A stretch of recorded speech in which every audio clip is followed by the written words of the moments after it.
Try something for me, just for a moment. Point straight up. Now point to your side. Now point at the wall in front of you. You have just used every direction the universe allows you. 3 of them. And every other direction you can ever find, every diagonal, is only a mixture of those 3. But here is what almost nobody is ever told. There is a 4th direction, and mathematics has been sure of its geometry for nearly 2 centuries. There is a shape called the Tesseract, with exactly 16 corners, 32 edges, and 8 cubic walls, that cannot fit inside our universe. There is a direction in which every locked safe on Earth stands wide open, and there is a 4th dimension acting on you personally, tonight. It is pressing you into your bed at this moment. It is aging your head faster than your feet, and without a correction for it, your phone's map would drift 10 kilometers off course by tomorrow. By the end of tonight, you will know exactly how the 4th dimension affects you every day, even if you can never once picture it. Before we begin, if slow questions like this are how you like to fall asleep, a quick like or subscribe would mean a great deal. It helps me keep making these long, quiet nights. Now, let's begin. There is a shape that no human being has ever seen. It is not hiding in deep space, and it is not locked in a laboratory. It is not rare, and it is not forbidden. It sits in plain view in mathematics textbooks. It spins gently on computer screens, and it has a name that sounds like it was borrowed from a fairy tale. It is called the Tesseract, and the reason you have never seen one, the reason nobody has ever seen one, not the person who named it, not the mathematicians who understand it best, not the fastest computer on Earth, is that a tesseract is a 4-dimensional cube, and you live in a universe that only shows you 3. When you look at a picture of a tesseract, you are not looking at a tesseract. You are looking at a shadow of one. Usually it appears as a small cube, suspended inside a larger cube, with lines connecting their corners, and when it rotates, the inner cube seems to swallow the outer one and turn itself inside out in a slow, impossible motion. It looks wrong. It looks like a drawing made by someone who misunderstood the assignment. And yet every line of it is exact. The confusion is not in the shape. The confusion is in us. Here is the promise of tonight. By the end of this video, you will understand what that shape is. Not see it, nobody can give you that, but understand it, the way you understand things you have never touched. You will know how 4-dimensional space works, how 4-dimensional objects behave, what one could do to our world if it ever brushed against it, and why a century of physics insists that this is not a game for mathematicians. Because there is a second promise folded inside the first one, and it is the real reason this video exists. The 4th dimension is not a distant hypothetical. It is not a place you might someday visit. You are already there. A 4th dimension is acting on you at this exact moment, as you lie there with your eyes closed. It acted on you all day today. It will act on you all night tonight. It decides things about your body, your movements, and your life that you have almost certainly never traced back to it. How the 4th dimension affects you every day, even if you never once understand it, is the question we are going to carry through this entire journey, and I am not going to answer it early. The answer is worth the wait. I want to say something honest before we begin the climb. This topic has a reputation for being impossible, and the reputation is half-deserved. There will be moments tonight where your mind reaches for a picture and comes back with nothing. That is not failure. That is the correct experience, and later I will show you exactly why your brain does that, why the most powerful pattern recognition machine we know of simply refuses this one request.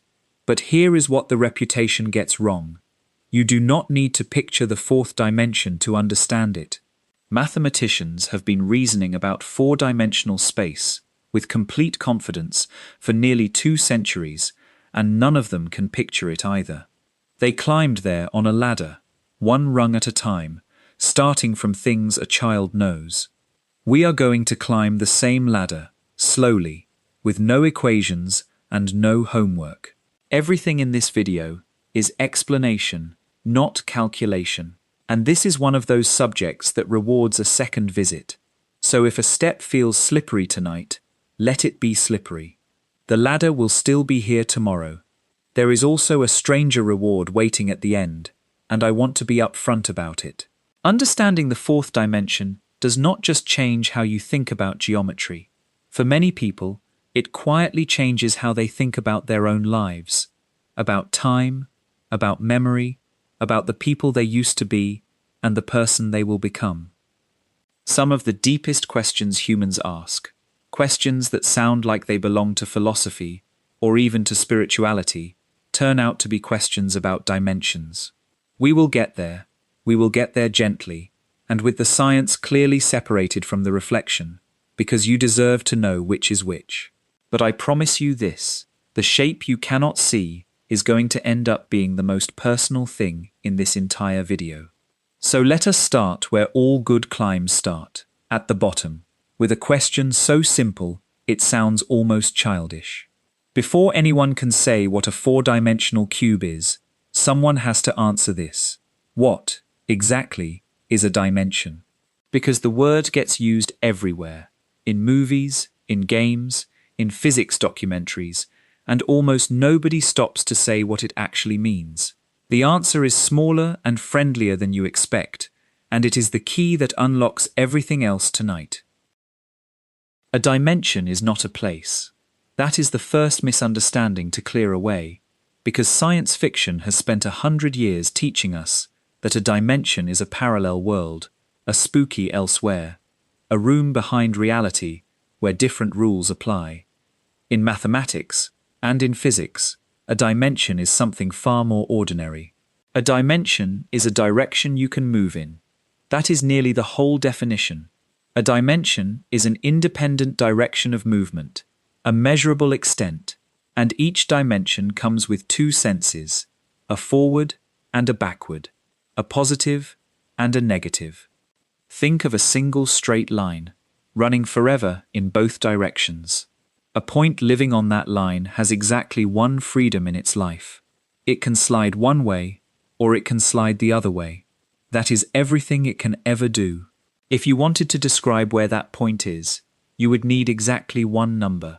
Call the center of the line 0, pick a direction to call positive, and then every possible location is captured by a single number, +3, -11, 1/2. One dimension, one number. That correspondence, one dimension, one number, is the quiet engine underneath everything we do tonight. So let it settle in for a moment. A dimension is a direction you can move in, and each direction you add costs exactly one more number to say where something is. Now take a flat sheet, like a page or a tabletop, extended forever. A point on that sheet has two freedoms. It can move left and right, and it can move up and down the page. Those two directions are independent of each other. No amount of sliding left or right will ever move you up, and that independence is what makes them separate dimensions. To pin down a location, you now need two numbers. If you ever plotted points on a graph in school, you have already done this 1,000 times. A graph is a two-dimensional space, and the two numbers you wrote down, the x and the y, were the coordinates of a point in that space. You were doing dimensional bookkeeping at age 12. Nobody told you.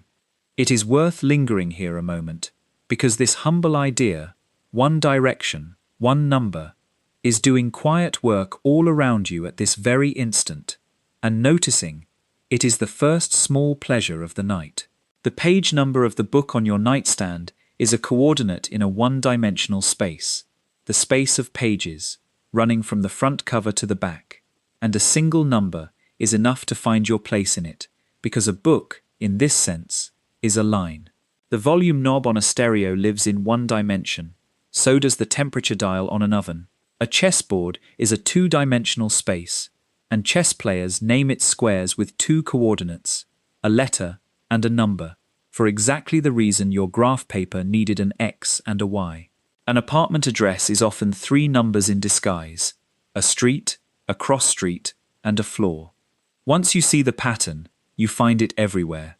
Every act of locating anything, anywhere, is a small confession about how many dimensions the space of possibilities has. Counting dimensions is not an exotic skill.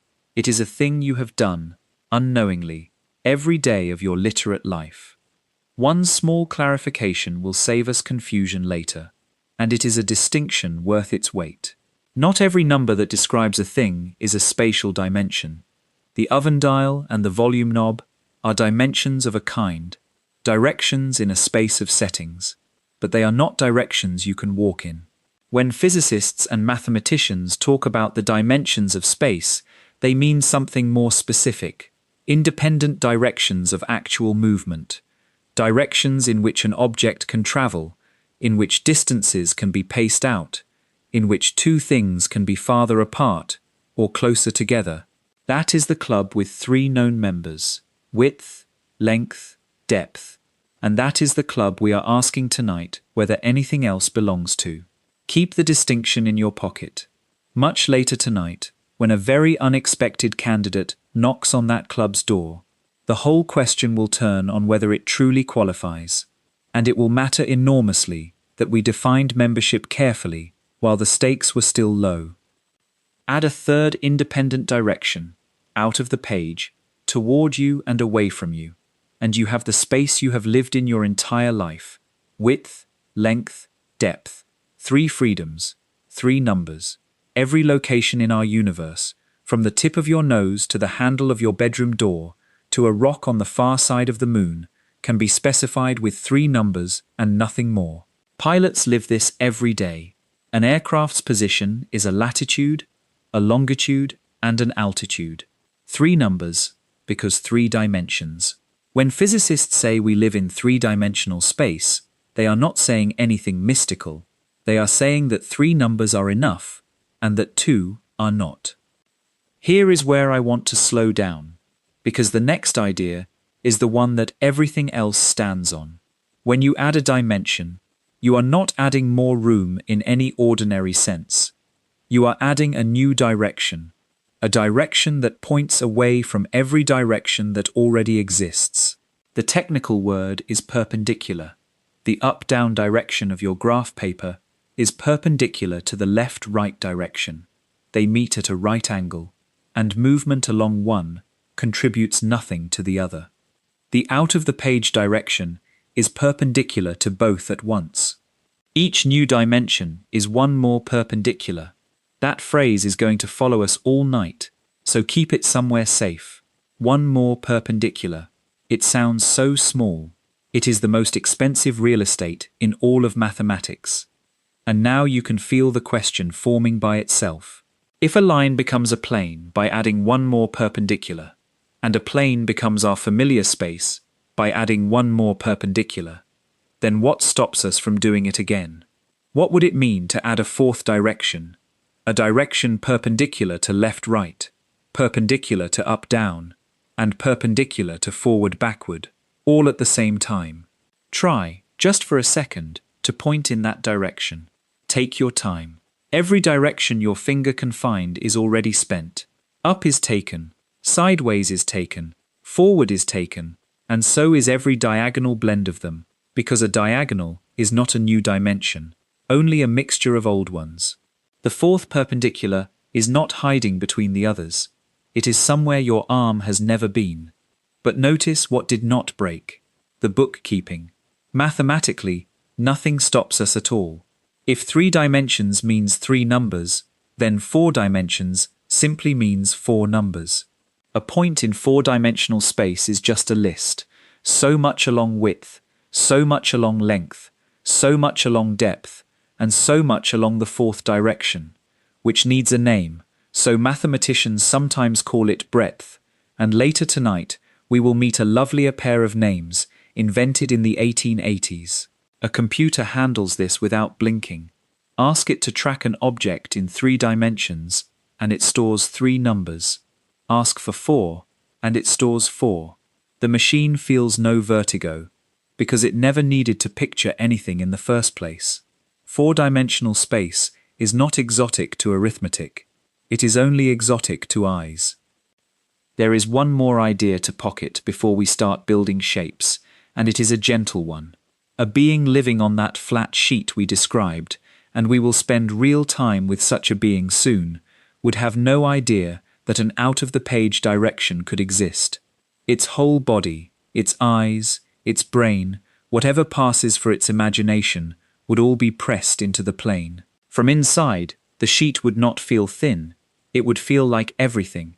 And when we add a dimension to a space, we are, in a loose and non-technical sense, adding another side to reality, a side that the residents of the smaller space cannot point to, cannot look toward, and would find it nearly impossible to believe in. Hold on to your sympathy for that flat creature. Before tonight is over, you may recognize the feeling from the inside. So the pieces are on the table. A dimension is a direction. Each direction costs one number. Each new dimension is one more perpendicular, pointing away from everything that came before. Now we can do the thing you came here to do. We are going to build a four-dimensional object from scratch, starting with almost nothing, using one simple move over and over, and watch exactly where our imagination falls off the ladder while the mathematics keeps climbing. Every impossible thing in this video is built out of one move. I want to show you the move first, in a place where it is easy, where nothing about it is strange, so that when we use it to leave the universe, you will recognize it as an old friend. Start with a point. A point has no size at all, no length, no width, no thickness. It is pure location, a dot with the ink removed. Mathematicians call it zero-dimensional, and now you know exactly what they mean by that. There are no directions to move in, and it takes zero numbers to say where you are on it, because there is nowhere else to be. A point is the bottom rung of the ladder. Everything begins here. Now perform the move. Take that point and drag it, sweep it, through space in one direction, leaving a trail behind it, like a pen leaves ink. Drag it, say, the length of your hand, and then stop. The trail it leaves is a line segment. Where there was nothing but location, there is now length. You have built a one-dimensional object, and you built it by sweeping a zero-dimensional object along a new direction. Notice the bookkeeping while it is still simple. The point had one corner, so to speak, itself. The segment has two corners, one at each end, because the sweep takes every corner of the old shape and produces two copies of it, the corner where it started and the corner where it stopped. One became two. Remember that doubling. It is about to become a drum beat. Perform the move again. Take your line segment and sweep it sideways, along a second direction, perpendicular to the first, the same distance as its own length.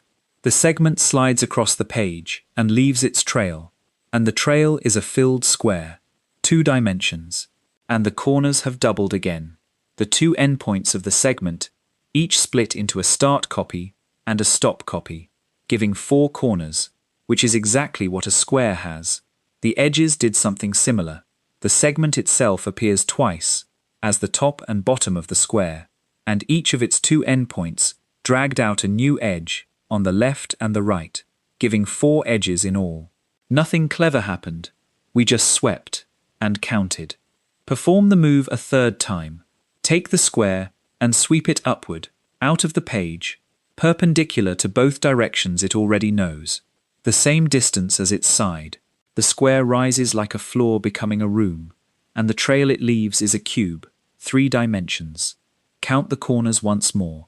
The 4 corners of the square, each split into a start and a stop, and 4 doubled is 8, which is exactly the number of corners a cube has. The square itself appears twice, as the floor and the ceiling, and each of its 4 edges dragged upward into a wall face, giving 6 faces in all: floor, ceiling, and 4 walls.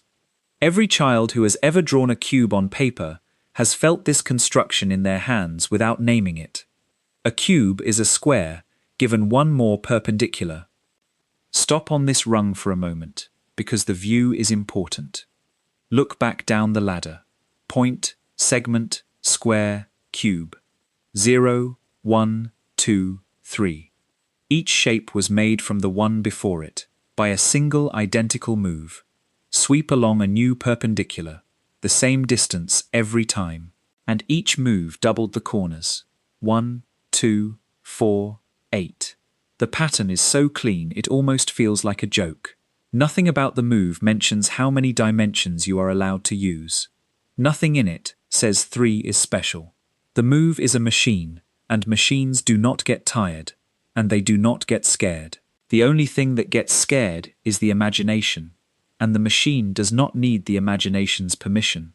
So say it plainly, and let it be strange. There is nothing in mathematics stopping us from performing the move a fourth time.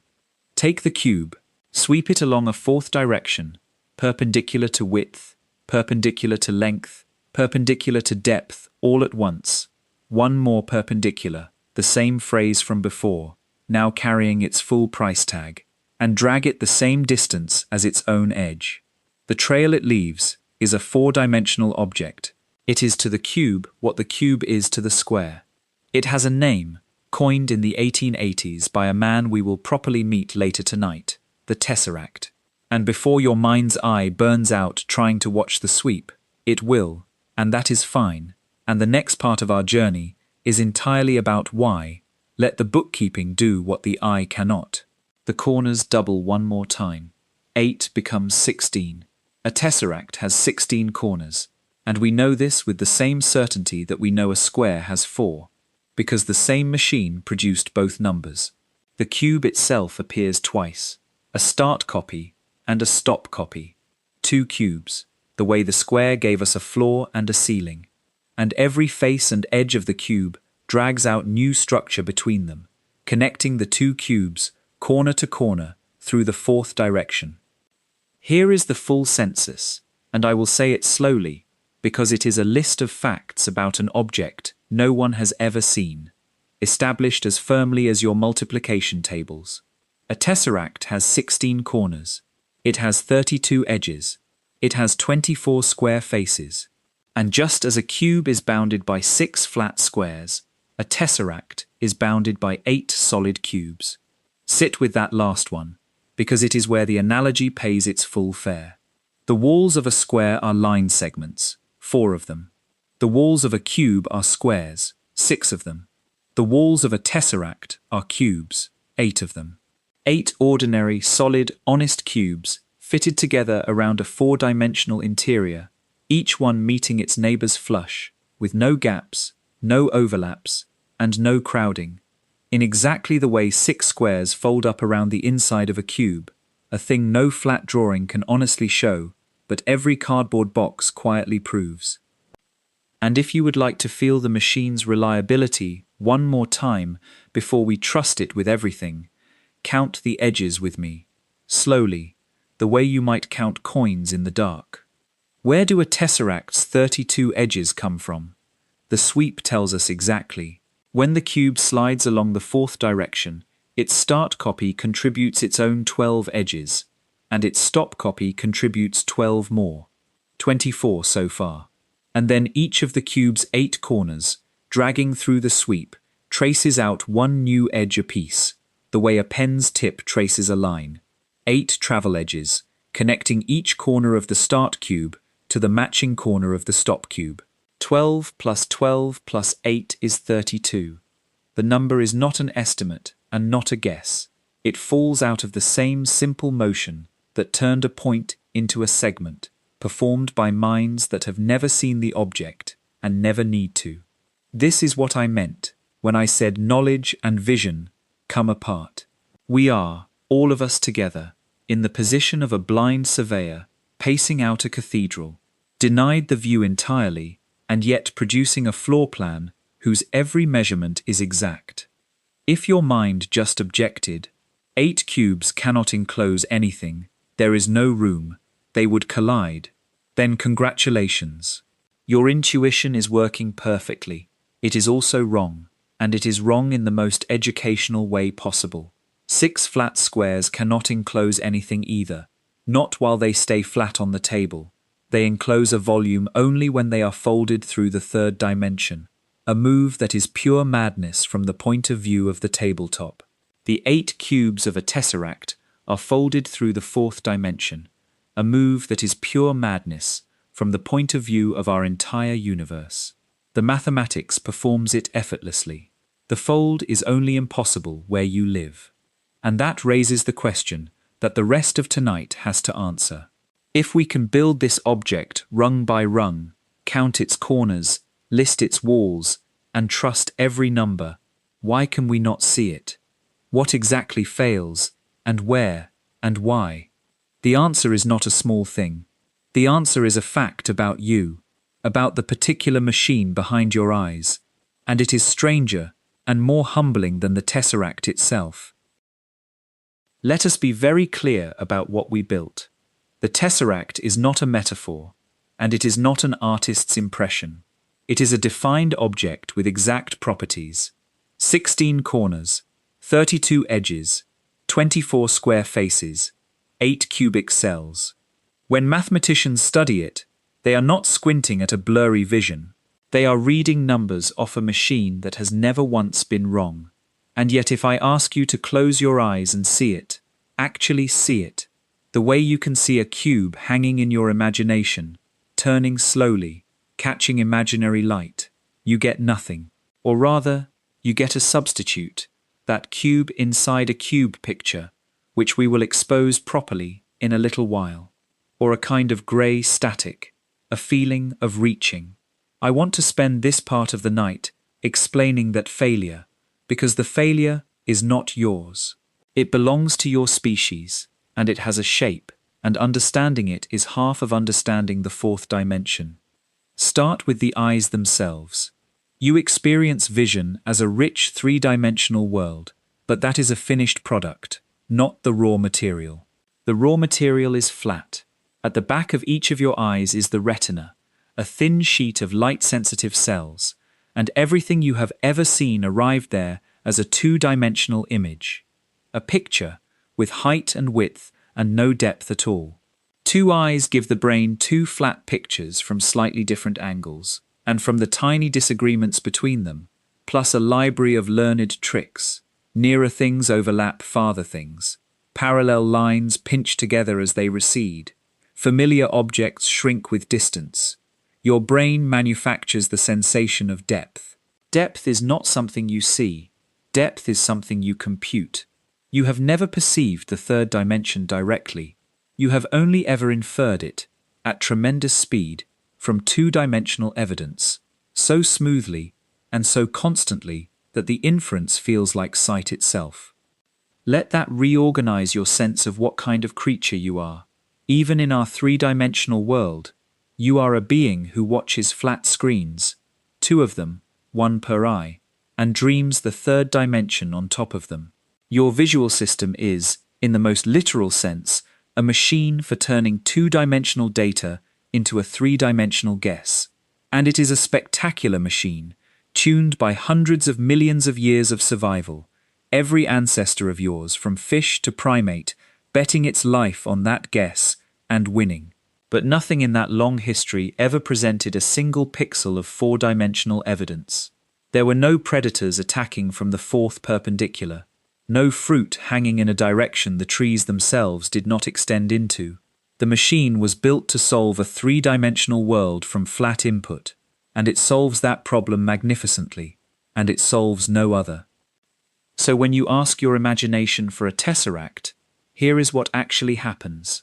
The request goes to a visual system whose entire vocabulary is flat images plus inferred depth. The system searches its library for something to show you. It finds cubes. It finds boxes inside boxes. It finds rotations and shadows. It assembles the best collage it can from 3-dimensional parts and hands you that, because that is everything it owns. Asking it for a true 4-dimensional image is like asking a piano for a color.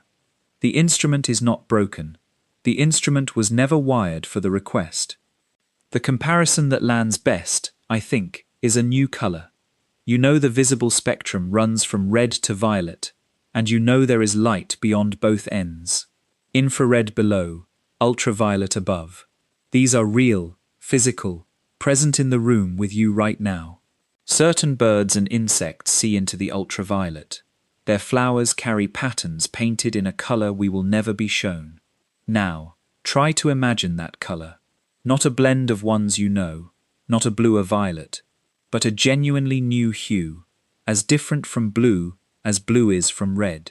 You cannot do it. There is nothing wrong with your effort. The color simply is not in your palette, because your eyes never built receptors for it, and your brain never built the experience. The fourth dimension is a new color of space. You can know everything about it, its wavelength, so to speak, its behavior, its consequences, and still never be shown it. Knowledge and vision come apart. That is the deal on the table tonight, and it is a better deal than it sounds, because knowledge, unlike vision, actually transfers. The color comparison is not merely poetic, by the way. Nature has run the experiment. Most humans carry 3 types of color receptor, and every hue you have ever experienced is a mixture report from those 3. A small number of people, nearly all of them women, carry a 4th receptor type, and studies suggest some of them genuinely distinguish colors that look identical to the rest of us. A richer palette living quietly among us. Undescribable to the 3 receptor majority, not because its owners are inarticulate, but because the words would have to point at experiences we do not have. The mantis shrimp, a small and violently colorful sea creature, carries more than a dozen receptor types, and lives in a visual world we cannot begin to reconstruct. In every case, the lesson is identical. Perception is not a window onto everything that exists. It is a set of instruments, and the instruments define the exhibit. The 4th dimension is simply the cleanest case we know of, a place where the mathematics keeps going and the instruments stop entirely. There is a tempting thought lurking here, and it deserves one honest paragraph before we move on. If our brains are so plastic, if they can learn languages, learn echolocation, adapt to inverted goggles within days, could a person, with enough training, learn to truly visualize 4 dimensions? People have tried. Mathematicians who spend decades with these objects report something real, a growing fluency, a sense of knowing their way around a tesseract, an ability to predict its slices and shadows without calculating. But when pressed, nearly all of them say the same thing: the seeing never comes. The mind builds a dense web of 3-dimensional views, cross-sections, and rules for moving between them, a kind of atlas of the unseeable. And the atlas can become so fast and so intimate that it feels almost like vision. Almost. The consensus is that the picture itself, the direct, single, all-at-once image that you get for free with a cube, never arrives, no matter the training. The hardware simply does not include that display. We are all, at best, expert readers of maps to a country none of us will visit. And here is the beautiful reversal, hiding inside the limitation. Suppose beings existed whose world really did extend along 4 spatial dimensions. To them, nothing about a tesseract would be difficult. Their eyes, or whatever they see with, would take in 3-dimensional images the way your retinas take in flat ones, and their brains would infer the 4th direction the way yours infers depth, using 4-dimensional versions of the same tricks: overlap, perspective, familiar sizes. A tesseract would sit in their imagination as comfortably as a cube sits in yours, turning slowly, catching the light of a sun that shines in directions we have no words for. They would find our bewilderment sweet, maybe, the way we might smile at a creature confined to a sheet of paper struggling to conceive of up. The tesseract is not intrinsically hard. It is only hard from here. Difficulty, it turns out, is not a property of objects. It is a property of where you are standing when you look at them, and what you are standing in. The man who understood this earlier and more vividly than almost anyone was an English schoolteacher named Charles Howard Hinton. In 1888, he published a book called A New Era of Thought, and in it, he gave the 4-dimensional cube its name, the tesseract, a word he built from Greek roots meaning 4 rays. Hinton refused to accept that human intuition had a hard ceiling. He invented names for the two senses of the fourth direction, the way we say up and down or left and right. He called them ana and kata, from the Greek for up toward and down from. And he went further. He designed and sold sets of small colored wooden cubes, dozens of them, each face painted according to a strict system, and he published exercises, memorize the cubes, stack them, visualize their hidden arrangements, until, he claimed, the mind would begin to grasp the tesseract structure from the inside, the 8 cubic cells and their impossible folding becoming almost familiar. People genuinely practice this. Whether anyone truly succeeded is a question I will leave open, though I will say the modern consensus is gentle skepticism. What the practices gained was probably fluency, not sight, an intimate, muscular knowledge of the tesseract's connections rather than a genuine, four-dimensional image. But fluency is not nothing. Fluency is most of what tonight is offering you. And Hinton's cubes tell us something touching about our species. Informed that there was a direction no human would ever point in, at least one Victorian schoolmaster's response was to start training. So we cannot see it, and now we know exactly why, and we know the failure is honorable. But there is a way forward, and it is one of the loveliest tricks in all of scientific thinking. If we cannot look up the ladder, we can look down it. We can find someone for whom our world, the ordinary three-dimensional world of chairs and doorways, is the impossible, unimaginable fourth dimension equivalent, and we can watch what our reality looks like from their side. One rung down from us, the whole drama replays itself with the roles shifted, and from there, every mystery of the Tesseract becomes something you can hold. It is time to visit the flat world. In 1884, a London headmaster and clergyman named Edwin Abbott published a slim, odd little novel that has never gone out of print since. He called it Flatland, a romance of many dimensions, and he wrote it under the name A Square, because its narrator is, in fact, a square, a flat, four-sided being living in a flat, two-dimensional world. Abbott meant it partly as social satire, but tucked inside the satire was the single most useful thought experiment ever devised for our subject. Physicists and mathematicians have been borrowing his flat world for 140 years, because it does something nothing else can do. It lets us stand, for once, on the high side of a dimensional wall and watch what the wall looks like from above. So build the flat world with me. Take an infinite sheet, think of it as a tabletop with no edges, and make it a universe. Everything in this universe exists in the sheet. Its houses are drawn outlines, like floor plans. Its people are flat shapes, polygons and circles, sliding around the plane the way ice skaters slide on a rink. And when I say everything is in the sheet, I mean it with total severity. The flat people are not thin like paper, resting on top of the table. They have no thickness at all, and more importantly, the directions we call up and down do not exist for them. Their space has forward and backward, left and right, and nothing else. Their eyes face along the plane. Their food moves through their bodies along the plane. Their light rays travel in the plane. A flat scientist could spend a lifetime cataloguing every direction available in the universe and would find exactly 2, and would be correct. Give the flat world a moment to become real before we interrogate it, because the more solid it feels, the more the coming revelation will land. Imagine its weather, pressure waves rippling outward across the plane in expanding circles, a flat wind that can only ever blow along the sheet. Imagine its rain, if it has any, arriving not from above, because there is no above, but sweeping in from the side, from some distant region of the plane, the way a tide comes in. Imagine flat astronomy, a flat sun, a bright disk somewhere out along the sheet, its light spreading through the plane in rings, casting one-dimensional shadows, little segments of darkness, behind every flat body it strikes.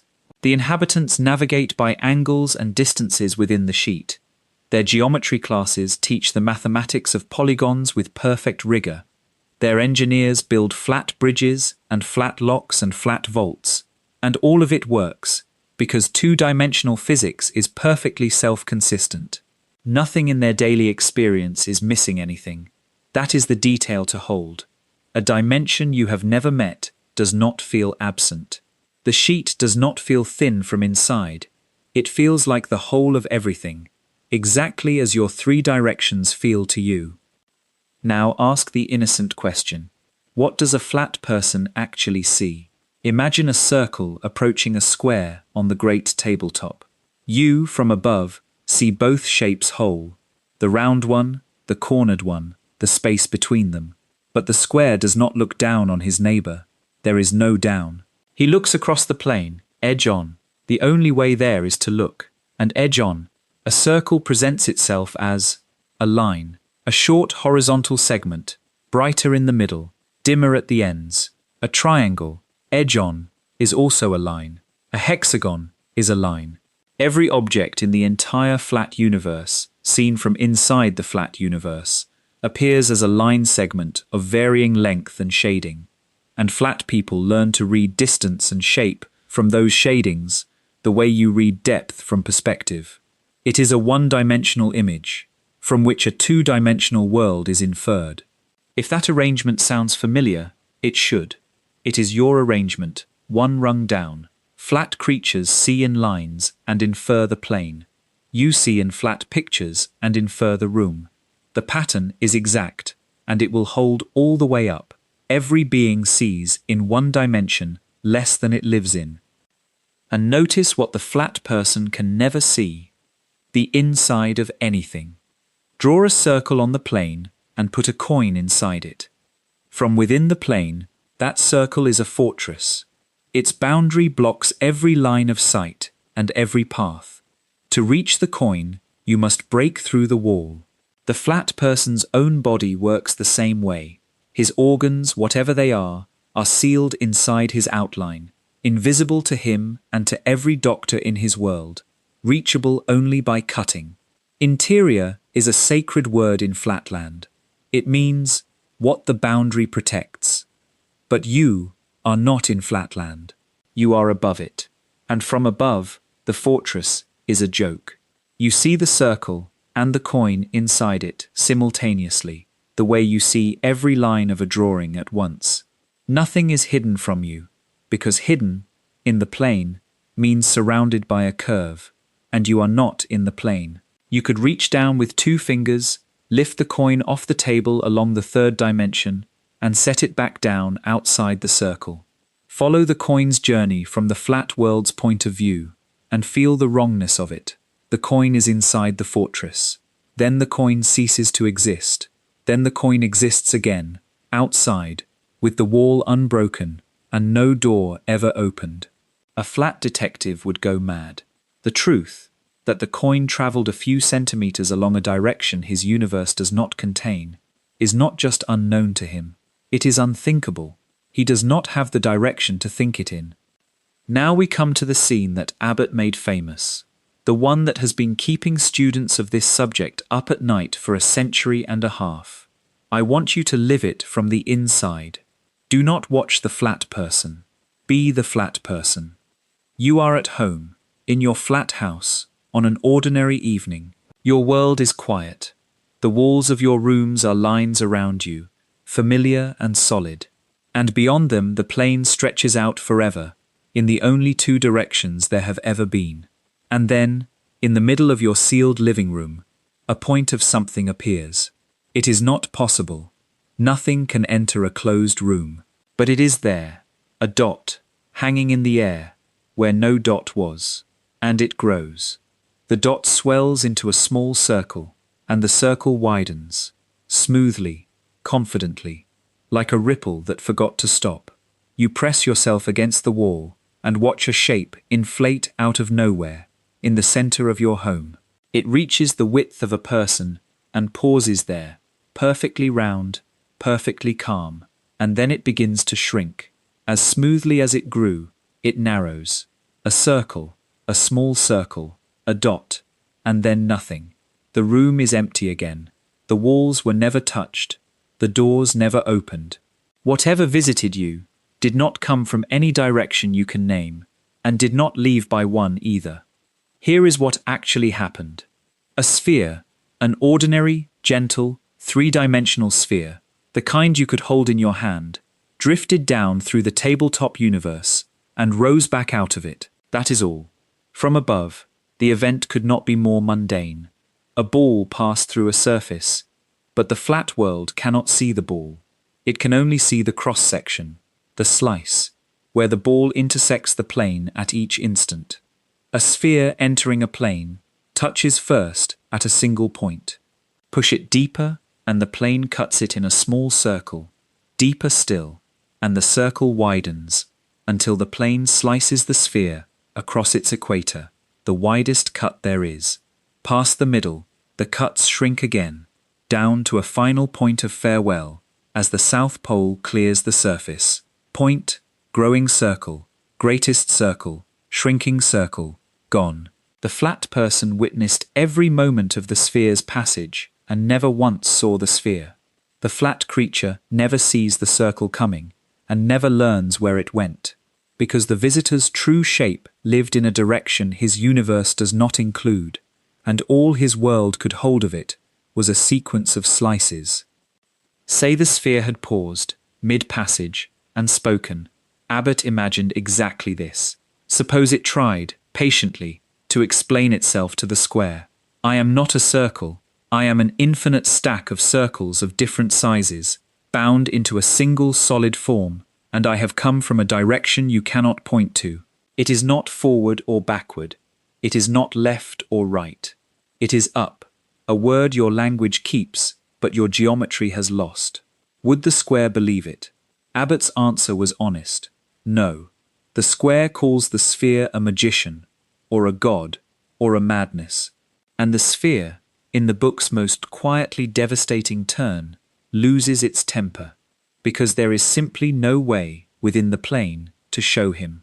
The demonstration everyone wants does not fit in the room where it is being demanded. Keep that whole scene, the sealed room, the impossible visitor, the true shape forever off stage, folded up in your pocket. It is the single most important image of the night, because everything the sphere is to the square, a four-dimensional object would be to you, and that is not a poetic flourish. It is a precise recipe, one rung of the ladder, applied with total fidelity. You live in a sealed room too, you just cannot see the direction it is unsealed in. What then would it actually look like, sitting in your bedroom, in our world, with your own eyes, if something four-dimensional came through? We are ready to answer that now, slice by slice. Run the recipe upward. In the flat world, a three-dimensional visitor appears as a two-dimensional cross-section that changes over time. Point, growing circle, shrinking circle, gone. Add 1 to every number in that sentence, and you have our situation. In our world, a four-dimensional visitor would appear as a three-dimensional cross-section that changes over time. Not a shape drawn on a surface, a solid, right there in the room with you, with volume and presence, as real to your hands as a stone. What varies from moment to moment is which slice of the visitor our universe happens to be cutting. So take the simplest case, the four-dimensional analogue of the sphere, the hypersphere. Suppose one drifts through our space, the way Abbott's sphere drifted through the tabletop. Here is exactly what you would see, and I want you to picture it happening a meter in front of you, in the quiet of your room, in the dark. A point of something appears in mid-air, not a light, a thing, the smallest possible bead of solid matter, hanging where nothing was. The bead swells into a marble, the marble into an orange, the orange into a beach ball, a perfect, seamless sphere, inflating smoothly out of nowhere, its surface unbroken, no seams, no source, no hose filling it, no direction it came from. It reaches some largest size and rests there a heartbeat, serenely indifferent to the impossibility of its own arrival, and then it deflates, with the same smoothness, Beach ball to orange to marble to bead to nothing. The air closes over the place where it was. Your walls never opened. Your ceiling never opened. You have just watched a hypersphere cross your universe, and exactly like the square in his sealed living room, you saw every moment of the passage and never once saw the visitor. You saw the slices, the true shape, the infinite stack of spheres of different sizes bound into a single four-dimensional solid, never fit in the room. It never will. Now do the Tesseract, and here the slices get genuinely theatrical. A cube passing straight through Flatland, face first, appears as a square that pops into existence, holds steady while the cube slides through, and pops away. Simple enough. But tilt the cube, set it rotating as it passes, and the flat world sees something wild. The cross-section stretches, tilts, and transforms. A triangle, where a corner leads, then irregular four-sided and five-sided shapes. Then briefly a perfect hexagon as the plane cuts the cube through its widest diagonal, then back down the sequence and out. From inside the plane, it looks like one shape convulsing through a fit of identity changes. From above, nothing is changing at all. The cube is rigid, only the slice is dancing. One rung up, a tesseract passing through our space, rotating as it comes. What appears in your bedroom is a solid that will not hold still. A cube materializes and then flows, its faces sliding into slanted rhombic forms, growing extra facets, passing through strange lopsided crystalline shapes, polyhedra with no household names, swelling and tilting and reassembling, before collapsing back down to a cube that shrinks away to nothing. It would look alive. It would look like it was morphing, like clay in invisible hands. And the entire show would be a misunderstanding. The Tesseract is not changing. The Tesseract is a rigid, unchanging object, as rigid as a die on a table, turning calmly through a rotation our verbs cannot hold, while our universe drags a three-dimensional knife across it and mistakes the parade of slices for a transformation. Nothing is morphing. You are just watching geometry through the world's narrowest window. You have, incidentally, trusted your life to this slice-reading skill without knowing it. When a hospital scanner examines a human body, it produces exactly what we have been describing, a sequence of flat cross-sections, one thin slice at a time, stacked in order. A radiologist reading those scans is performing the flat detective's job in reverse and one dimension up, reconstructing a three-dimensional truth from an ordered parade of two-dimensional slices, learning to see a whole organ in a stack of flat grey pages. It takes years of training, and the trained eventually report something like intuition. They stop seeing slices and start seeing the body. That is precisely the skill this part of the night has been teaching you, tuned one rung higher. A four-dimensional radiologist, if such a person could exist, would read our entire universe the same way, as one frame, one slice, one page of something thicker. It is worth pausing to notice that computers have exactly the same problem we do, and exactly the same workaround. A computer feels no fear of the fourth dimension. To simulate a four-dimensional object, it simply stores 4 numbers per point instead of 3, and all the geometry, rotations, intersections, collisions, is arithmetic. It performs flawlessly. The mathematics of the Tesseract runs on your laptop without complaint. But when the time comes to show you the result, the machine hits the same wall your imagination does, because every display it owns is a flat screen. It cannot even show you a true cube. It shows you a flat picture of a cube, a projection, a shadow, and your visual system, that expert inferrer, dreams the depth back in. For a four-dimensional object, the computer has 2 honest options. It can cast a shadow, squash the four-dimensional shape down through the dimensions onto your screen, which is where that famous cube inside a cube image comes from.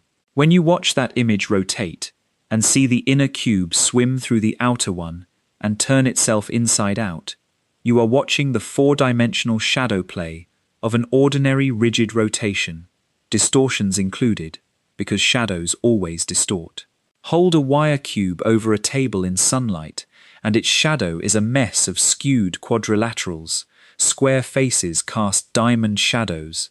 Nothing in the shadow is faithful except the pattern of connections. The cube in a cube is that same lie, one dimension up. The smaller-looking cube is not smaller. It is farther away, farther along Arna, the direction Hinton named. And the shadow shrinks it exactly the way perspective shrinks a distant doorway. Once you know the shadow's grammar, you can finally read the famous picture properly. So let us do it. One honest reading of the cube inside a cube, as a small graduation exercise. 16 corners. Count them in the image. 8 on the inner cube, 8 on the outer. And they are all there. Every one of the Tesseract's 16 vertices faithfully present. 32 edges, 12 inner, 12 outer, and 8 connecting lines, running between matched corners. The travel edges of our sweep, 32 in all, present and accounted for. The 8 cubic cells are the subtle ones, and finding them is genuinely satisfying. The inner cube is one, the outer cube is another, and the remaining 6 are the distorted, frustum-shaped regions between an inner face and its matching outer face. Squashed cubes, the way a shadow squashes squares into diamonds. Every part of the true object is in the picture. Nothing is missing. Everything is warped. That is what a shadow is. A complete inventory with false measurements. And now, unlike nearly everyone who has ever looked at that image, you know which parts to trust. The connections, never the sizes, never the angles, and above all, not the impression that one cube sits inside the other. In the real Tesseract, those 2 cubes are the same size, and neither is inside anything. They are opposite walls, as opposite as the floor and ceiling of your bedroom, separated along a direction the shadow cannot draw. Or the computer can do the other honest thing, cut. Show you not the shadow of the whole object, but the true 3-dimensional slice of it that intersects our space, the beach ball mid-swell, the morphing crystal. This is what a small family of remarkable video games actually does. There is a physics toy box called 4D Toys, built by a developer who spent years on this problem, where you bat around hyperspheres and tesseracts and watch them swell and morph exactly as I have described, with a control that slides your 3-dimensional viewing space along the 4th axis. There is a puzzle game called Miegakure, where you step out of a 3-dimensional predicament by moving through the 4th dimension, walking, in effect, around walls that have no around.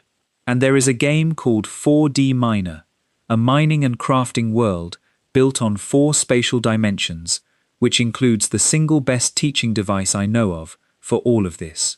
It gives you a companion 1 rung down, a small 2-dimensional frog, a flat creature named Frank, living his flat life on a slice of a 3-dimensional terrain. You can scroll a wheel and rotate which slice of the land Frank's little flat world occupies, and watch his universe transform around him. A cave he was stuck in opens into a hillside. A wall dissolves. Mountains he could never have imagined swing into his plane and become his ground. Frank experiences a world of impossible upheavals. You, with your 1 extra dimension, see the plain truth. The terrain never changed, only the slice did. And then the game turns the same wheel on you.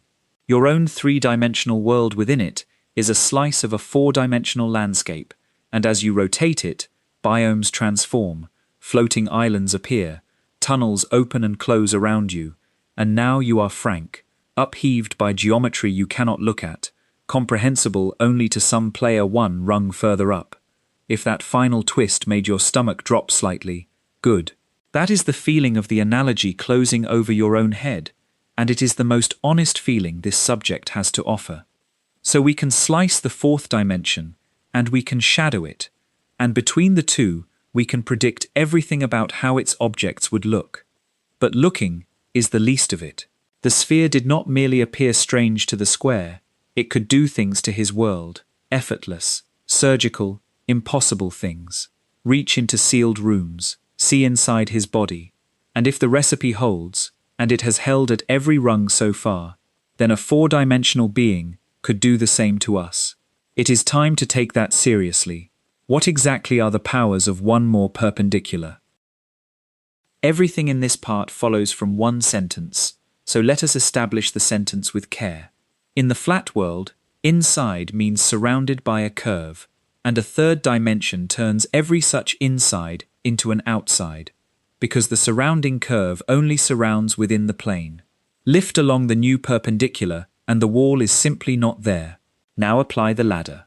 In our world, inside means surrounded by a surface, a closed box, a sealed jar, a locked safe, the wall of a living cell, the skin of your body, and a fourth dimension turns every such inside into an outside, because every surface we can build only surrounds within our three.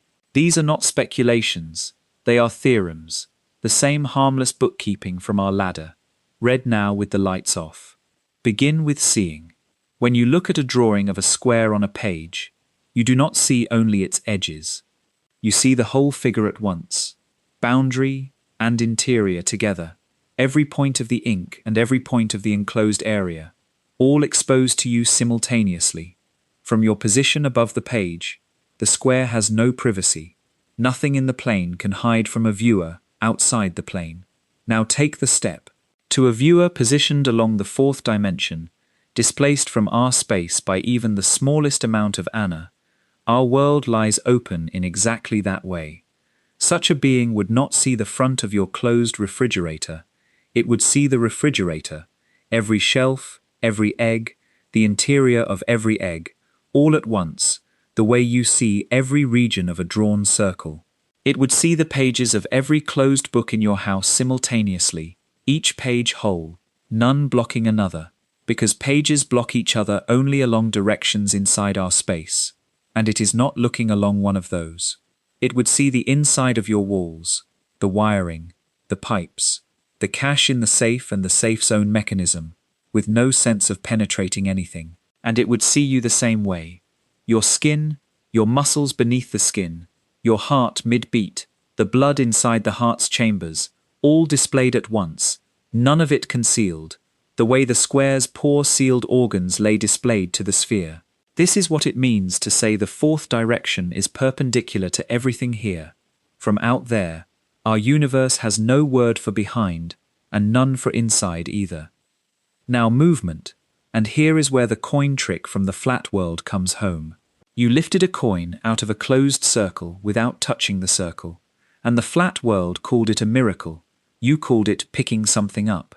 A four-dimensional being could do precisely this with the contents of any sealed container in our universe. Your keys are locked in your car.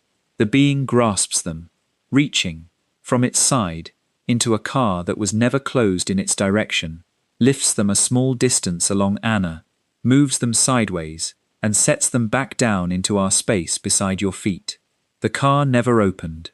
No door, no window, no breach. The keys were inside, then they were elsewhere, then they were outside, and every barrier remained perfect throughout. A pill could be placed inside a sealed bottle, or removed from one. An object could be taken from a bank vault while the time lock ticked undisturbed. Surgery could, in principle, be performed on the interior of a human body without an incision, the surgeon approaching, not through the skin, but from the direction the skin does not cover. Every enclosure you trust, every envelope, every shell, every locked room in the world, is a fence, not a cage. It is closed in three directions and standing wide open in the fourth, the way a circle drawn on paper is open to the sky. The strangeness goes further, into properties you probably think of as absolute. Consider knots. Tie a knot in a rope, seal the ends together, and in our world, that knot is a fact. No amount of wiggling removes it without cutting. But mathematicians proved long ago that in 4 spatial dimensions, every knot comes undone. Given access to one more perpendicular, any crossing in the rope can be resolved by lifting one strand Anna over the other and setting it back. the same way you would fix two threads crossing on a tabletop by lifting one over its neighbor through the air, a move that flat beings, bound to the table, could never perform and would never believe. In 4 dimensions there are no knots in ropes at all. The entire concept evaporates. And then there is handedness, my favorite, because it turns your own body into the demonstration. Cut the letter R out of paper and slide it around the tabletop all day. It stays an R. Nothing you can do within the plane turns it into its mirror image. But lift it off the table, one small trip through the 3rd dimension, flip it over, set it back down, and it lands as the backwards R, its reflection, a shape the flat world contains but can never reach from the original by any flat motion. Now the ladder, one more time. Your left hand and your right hand are 3-dimensional mirror shapes, genuinely different objects in our space. No rotation, no contortion, nothing you can do in this universe turns a left glove into a right glove. But a trip through the 4th dimension is a flip off the tabletop. A 4-dimensional being could lift your left glove, turn it over in a way our space cannot host, and hand it back, a perfect right glove. And if it did this to you, lifted you, whole and unharmed, flipped you through the direction you cannot point in, and set you gently back, you would return as your own reflection, your heart on the right side. Your writing hand switched. Every spiral molecule in your body wound the other way. You, mirrored, by a motion as innocent, from the other side, as turning over a paper cutout. Let us step back and stack the whole climb, because we have come a long way from a dot leaving a trail. A dimension is a direction, and each one costs a single number. Sweeping along each new perpendicular built the ladder, point to segment to square to cube, and the same move, performed once more, builds the Tesseract. 16 corners, 32 edges, 24 faces, 8 cubic walls. An object we can count perfectly, and picture not at all, because brains trained on flat retinal images in a 3-dimensional world have no 4th color of space to think in. The flat world gave us the workaround. Watch a lower dimension struggle with us, and copy the struggle upward. The sphere visits the plane as a circle that swells from nothing. The hypersphere would visit your bedroom as a ball that does the same. The plane sees slices of the cube dance. We would see slices of the Tesseract morph. And now the powers. To a 4th direction, every inside is exposed. Every container is open. Every knot is trivial. Every mirror image is one flip away. All of it is one fact, wearing different costumes. One more perpendicular changes what the words inside, hidden, tied, and impossible even mean. Before we leave the powers behind, one gentle scene, because this deserves to be felt and not only listed. Somewhere along the direction you cannot point to, displaced from your bedroom by a distance that has no name in your language, imagine, just for these few minutes, a quiet observer. It is not hostile, and it is not even particularly interested. Think of it the way you might think of someone glancing at a drawing on a cafe table as they pass. From where it rests, your bedroom is that drawing. It sees the room whole, the walls in cross-section like penciled lines, the door and its lock rendered equally open, the dark interior of your closet no darker than anywhere else, because darkness is a fact about light traveling in your 3 directions, and it is not looking along those. It sees the water inside your water glass and the air inside your lungs with the same untroubled directness. If it wished, it does not, but if it wished, it could rest a fingertip, or whatever it rests, against the exact center of a closed drawer, against the inside of the wedding ring in the box in the drawer, against the ink of the middle pages of the shut book on your shelf. Nothing would need to open. Opening is a concept for beings who must approach the inside by way of the outside, and it does not approach that way. It watches the slow tide of your breathing, the interior of you, plainly visible, rising and falling like a landscape under weather. And then it moves on, unbothered, along Anna, and your room is just a drawing it past. Nothing has changed in your bedroom. Nothing was ever going to. But hold what the scene demonstrates. Every lock you own is a promise made in 3 directions, and the universe may simply never have issued the 4th kind of promise to anyone. I want you to sit with what this does to the room you are lying in. Nothing in your life is closed. The word inside, the safest word you own, the word under every locked door, and every sealed envelope, and every secret you have ever kept beneath your own ribs, turns out to be a local technicality, true in 3 directions, and false in the 4th. Your bedroom is a floor plan. Your body is a drawing on a page no one happens to be reading. There is no threat in this. As far as we know, no 4-dimensional visitors are coming, and the direction itself may host nothing at all. But the privacy you feel right now, the sealed-in coziness of a dark room with the door shut, that feeling is not a fact about reality. It is a fact about how many perpendiculars you can check. And I know the question this raises, because it is the question. All these wonders are stated in the conditional. A 4-dimensional being could, a hypersphere would. Is any of it real? Is there actually a 4th dimension? Not in the mathematics, but here, in the physical universe you live in. People have been asking exactly that for a century and a half, and the search got strange, seance parlor strange, before it got scientific. What happened when human beings first went looking for the 4th dimension in the real world is a story worth telling on its own. And what physics eventually found at the end of that search is the reason this entire video carries the title it does. The 4th dimension escaped from mathematics in the second half of the 1800s, and the world it escaped into was not ready for it. Geometry had spent 2,000 years as the science of the space we actually live in, and then, within a few decades, mathematicians quietly established that space with 4 or more dimensions was just as legitimate, just as internally consistent, just as real on paper as our own.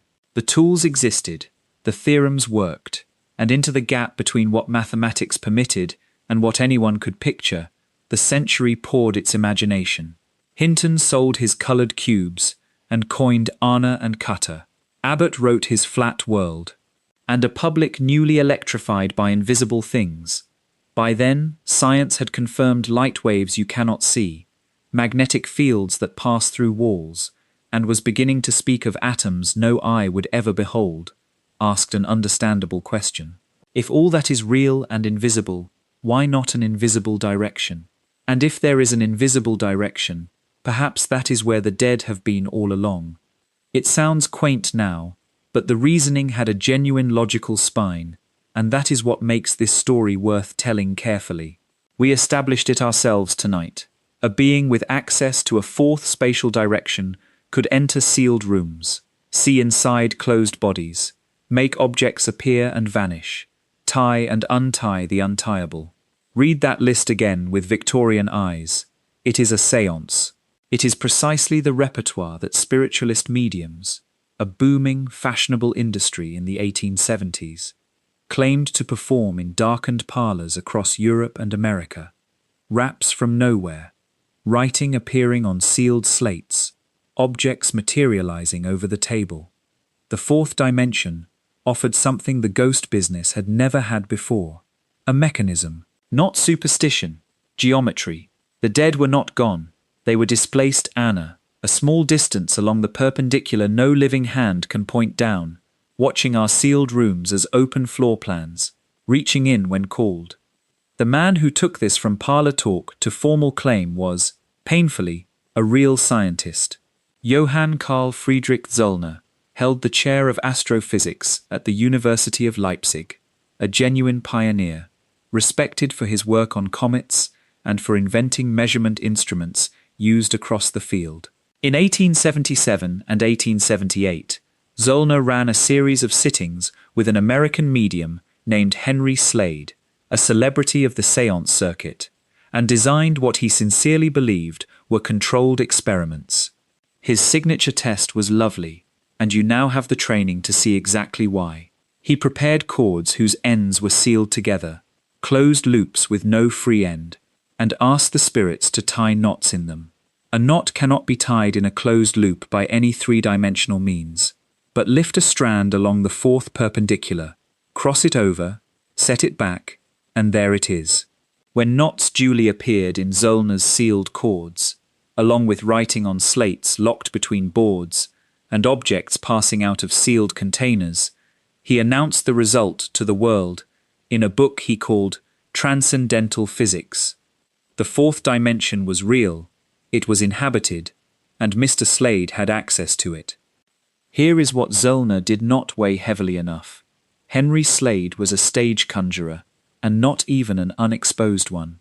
The year before the Leipzig sittings, in 1876, Slade had been tried and convicted of fraud in London, after investigators caught him with slates, pre-written before the spirits were ever asked. Across his career, magicians and researchers documented his methods: the switched slates, the prepared props, the misdirection under the table. The knots in the sealed chords were a rope trick, performed by a professional on an astronomer who wanted very much to believe, in sittings where the professional controlled the conditions. Zollner's colleagues were unsparing. His book damaged his reputation badly, and he died just a few years later, his name lastingly attached to the episode. The whole affair became a cautionary tale that scientists still tell, and its moral deserves to be said gently, because Zollner was not stupid. The geometry was flawless. The evidence was a magic trick.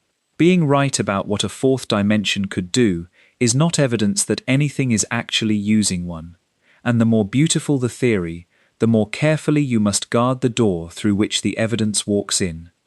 There is one more detail of the Zollner affair worth keeping, because it contains the sharpest reasoning of the whole episode, and it came from the skeptics.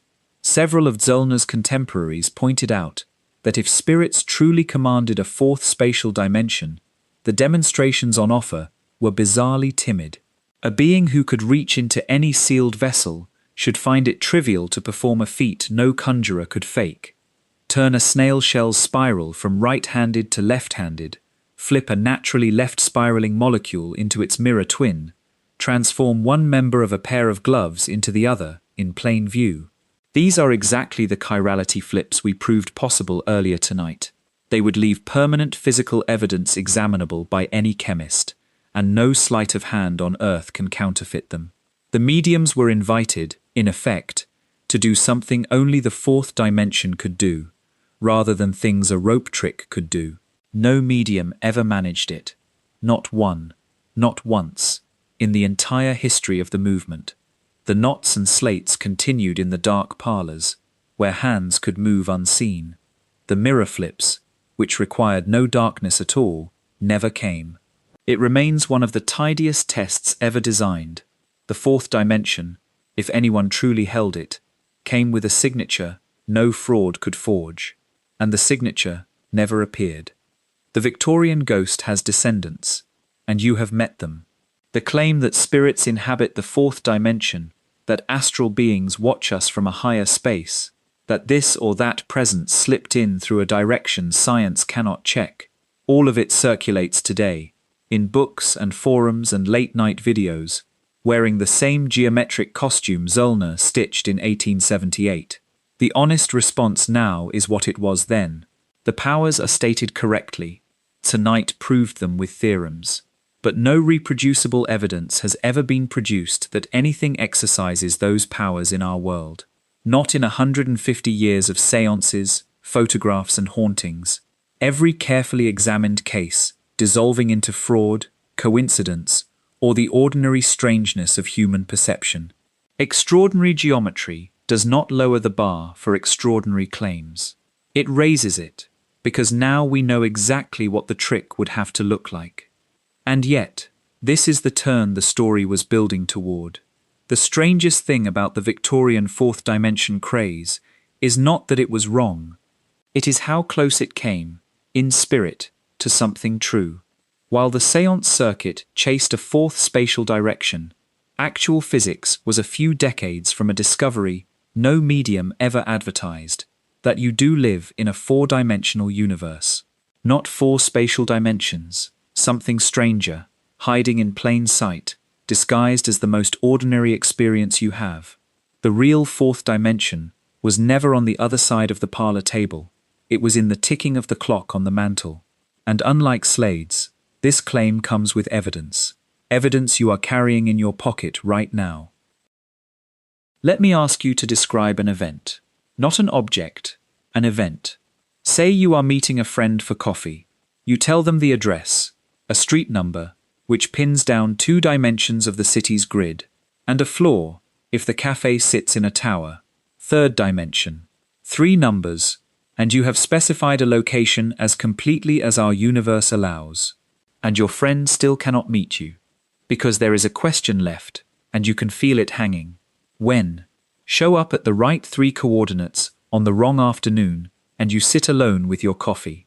To specify an event, a thing that happens, 3 numbers are never enough. You need 4.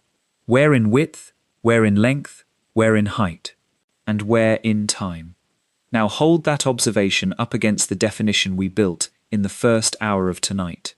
A dimension, we said, is a measurable extent, an independent direction along which things can be located, each one costing exactly 1 number. Time is a measurable extent. Every clock on Earth measures it. Time is independent of the other 3. No amount of moving through space is, by itself, a movement to next Tuesday, and time costs exactly 1 number, which you pay every time you make an appointment. By the sober, boring, bookkeeping definition of a dimension, the one we used to build the Tesseract, time qualifies. Our universe locates every event with 4 coordinates.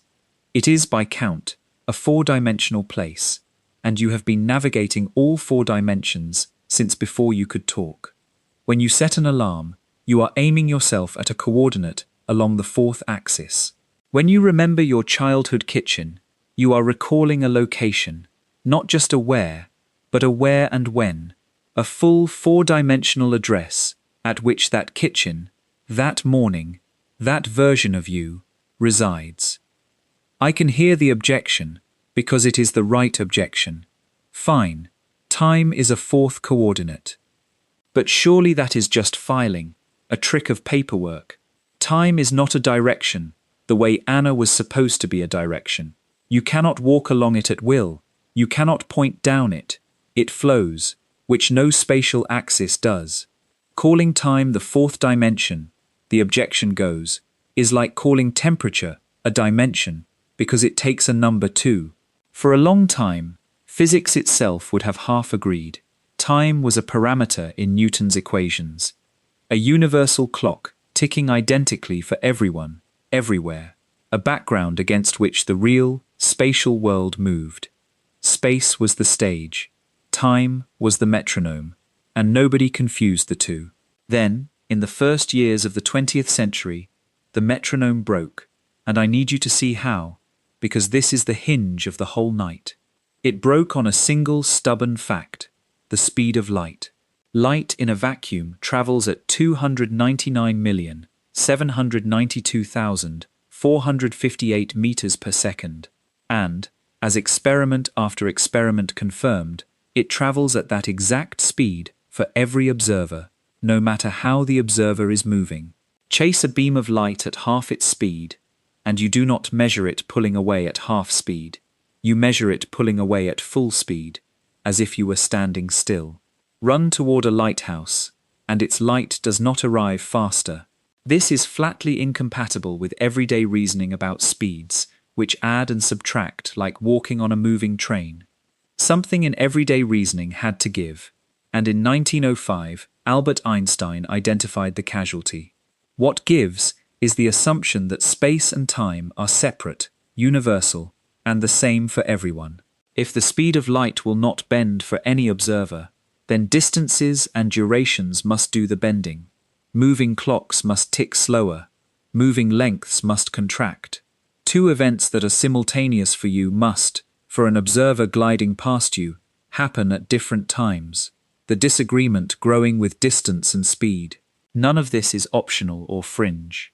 It is special relativity, among the most confirmed frameworks in the history of science, and every one of those bendings has been measured in laboratories beyond reasonable dispute. Feel the simultaneity strangeness in a concrete setting before we name what it means, because it is the piece people most often let slide past. Picture a long train moving smoothly along a track at enormous speed, and a flash of light set off at its exact midpoint. To a passenger seated at that midpoint, the answer to when does the light reach the two ends is obvious. Both ends at once. The flash spreads at the same speed toward each, and each is equally far away. But now stand beside the track and watch the same flash. The light still spreads at its one unchangeable speed in both directions. That is the stubborn fact that started all this. But while it travels, the train moves. The rear of the train rushes forward to meet its half of the flash. The front runs away from its half. From the track side, the light plainly reaches the rear of the train before it reaches the front. Two events, light touching the back wall, light touching the front wall, are simultaneous for the passenger and not simultaneous for you. And here is the point that changes everything.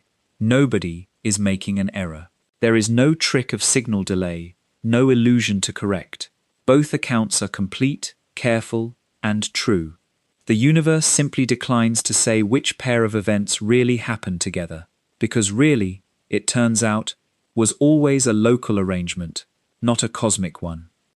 But it was Einstein's former mathematics professor who saw what the bendings were hiding. Hermann Minkowski, in September of 1908, stood before a congress of scientists in Cologne and delivered one of the most famous openings in the history of physics. "The views of space and time which I wish to lay before you," he said, "have sprung from the soil of experimental physics, and therein lies their strength. They are radical. Henceforth space by itself and time by itself are doomed to fade away into mere shadows, and only a kind of union of the two will preserve an independent reality. Shadows. And you now know that word is not decoration. It is the precise, technical word from our own evening." Minkowski had noticed that all the strange bendings of relativity snap into perfect order if you stop treating space and time as separate things and treat them instead as directions within a single four-dimensional continuum, which he called spacetime. In that picture, observers moving relative to one another are like people holding tilted rulers against the same rigid object. They slice the four-dimensional world into space and time along slightly different angles. What one observer calls a pure duration, another calls a mixture of duration and distance. Space and time mix, the way left-right and forward-backward mix when you turn your head. And quantities that mix under a change of viewpoint are not two independent things. They are components of one thing, seen from different angles. Each observer's time is a slightly different direction through the same four-dimensional block, and each observer's space is a slice cut perpendicular to it. Your time axis is not the universe's time axis. It is yours, your personal fourth perpendicular, one more perpendicular, tilted through space-time according to how you move. Honesty requires one caveat here, and it is worth 30 seconds. Time is a fourth dimension. It is not a fourth spatial dimension. In Minkowski's geometry, the time direction enters the equations with an opposite sign from the three space directions, a mathematical minus sign that is the underlying reason time behaves differently, why you can stand still in space but never in time, why the fourth axis has an arrow the others lack. Space-time is not simply space with a bonus direction. It is a subtler structure, and physicists respect that minus sign the way sailors respect the sea. But the union is real all the same. The slicing really does depend on the observer. The mixing really happens. The four coordinates really are woven into one geometric whole. The universe does not keep space in one drawer and time in another. It keeps a single four-dimensional fabric, and everything that has ever happened to you is a point in it. So the Victorians were looking for the wrong door. The fourth dimension was never a hidden spatial attic where spirits rustle. It is time, and that answer is so familiar, it is easy to miss how enormous it is. You wanted to know what it is like to move along a fourth perpendicular. You are doing it now. You have never once stopped doing it. Every tick of every clock is your progress along an axis as real as the three you can point down, and the geometry of that axis, the Tesseract grade, dimension counting geometry of it, is not resting. It is doing things to you, measurable things, things engineers have to correct for, things your own body registers, things happening tonight, in your bedroom, at scales your instruments can catch, even though your senses cannot. The claim of this video's title is about to come due. Let us go get the evidence, starting with a device you probably use today, without once thanking the fourth dimension for it. If space and time really are one four-dimensional fabric, if your duration can tilt into someone else's distance, then the world should be full of small, precise weirdness. Clocks in different states of motion should disagree. Clocks at different heights should disagree. The disagreements should be tiny at everyday speeds, which is why no one noticed them for all of human history. But they should be there, and they should match the four-dimensional geometry to the decimal. This part of the night is a tour of exactly that weirdness, found, measured, and quietly running your daily life. Start with the muons, because they are the cleanest miracle we have. High above your head, around 15 kilometers up, cosmic rays from deep space slam into the upper atmosphere and shatter into sprays of particles. Among them, a heavy cousin of the electron called the muon. Muons are unstable. On average, one survives about 2.2 millionths of a second before decaying. Do the arithmetic. Even moving at nearly the speed of light, a particle with that lifespan should cover only about 660 meters before it dies, a couple of city blocks, against a 15-kilometer journey. Essentially, none of them should ever reach the ground. And yet they do, in such numbers that several dozen pass through your body every second, including right now, as you lie in bed. In 1963, physicists David Frisch and James Smith ran the definitive count, comparing muon arrivals atop a mountain in New Hampshire with arrivals near sea level, and the numbers said what relativity predicts.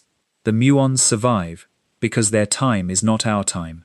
Moving at 99% of light speed and more, a muon's internal clock, its progress along the fourth dimension, runs slow relative to ours, so slow that its 2 microseconds stretch, in our reckoning, into time enough to fall all the way down the sky. From the muon's own point of view, nothing about its clock is odd. Instead, the distance contracts, and the atmosphere it must cross is only a few hundred meters thick. 2 descriptions, 1 four-dimensional fact, and a steady drizzle of confirmation passing through your ceiling every second of your life. Next, the airplanes. In October of 1971, physicists Joseph Hafele and Richard Keating bought seats on ordinary commercial flights for themselves and for 4 cesium atomic clocks, machines accurate to billionths of a second. They flew around the world eastward, then around the world westward, and afterward compared their traveling clocks with reference clocks that had stayed home. If time were Newton's universal metronome, the comparison would be a bore. All clocks agree, always. The clocks did not agree. The eastbound clocks came home tens of nanoseconds behind the stay-at-home standard. The westbound clocks came home hundreds of nanoseconds ahead, both results matching the predictions of relativity within the experimental margins. Time itself had bent with motion and with altitude, on a scheduled airliner, detected between takeoff and baggage claim. The same arithmetic runs, continuously, a few hundred kilometers over your head. Astronauts aboard the space station orbit the Earth at nearly 8 kilometers per second, and their speed slows their clocks more than their modest altitude speeds them up. The net effect is that a person who spends about 6 months in orbit returns roughly 5 milliseconds younger than if they had stayed home. 5 milliseconds is nothing a body could ever notice, and it is not nothing. It is a real, physical difference in elapsed time, accumulated between two humans who parted at the same age, carried in their cells and their clocks alike. One of them genuinely traveled a slightly shorter path through the fourth dimension than the other. We live in the first era of human history in which people routinely, measurably, age at different rates depending on their itineraries, and the difference is calculated before each mission with the same geometry that built our Tesseract. And altitude matters as much as motion, because gravity bends the fourth dimension too. We will see why in a moment. And clocks higher in Earth's gravity genuinely run faster than clocks below them. This is not a metaphor, and the effect no longer needs airplanes to see. Modern optical atomic clocks, the finest timekeepers humans have built, can now detect the difference in time's flow across about 30 centimeters of height, 1 foot. Put one such clock on a shelf and its twin on the floor, and the shelf clock ticks measurably faster because it sits slightly farther from the Earth's mass, where the fabric is slightly less bent and time runs slightly less slow. Understand what that means about your own body tonight. Lying flat in bed, you have arranged yourself so that your head and your feet, for once, age at nearly the same rate. When you stand tomorrow morning, your head will resume aging a little faster than your feet, a difference amounting to fractions of a microsecond over a lifetime, utterly harmless and utterly real. The fourth dimension does not flow at one rate through your house. Your attic is a slightly faster time zone than your basement, and your own body, upright, spans time zones. Now put it all together in the device this part is named for. The global positioning system consists of a constellation of satellites, each carrying atomic clocks, orbiting about 20,000 kilometers up and moving at nearly 4 kilometers per second. Your phone finds your location by comparing timing signals from several satellites, and because those signals travel at the speed of light, which covers 30 centimeters in a nanosecond, the whole scheme lives or dies on the clocks, agreeing with clocks on the ground to within a few billionths of a second. Here is the problem.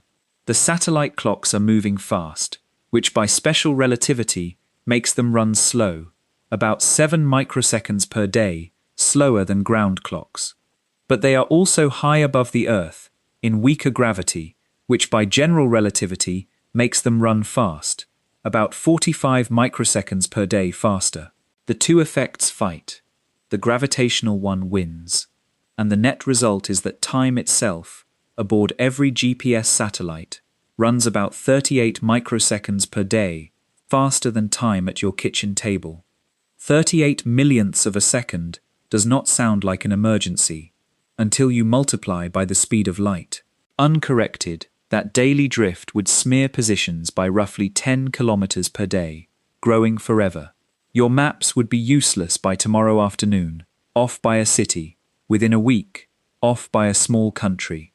The engineers know this, of course, and they build the correction into the satellite clocks before launch, deliberately detuning them so that relativistic reality brings them into agreement once in orbit. Every time your phone has ever drawn that little blue dot on the right street, every ride share that found you, every delivery that reached your door, every wrong turn recovered, a four-dimensional calculation was running silently behind it. You have been a daily customer of space-time geometry for years.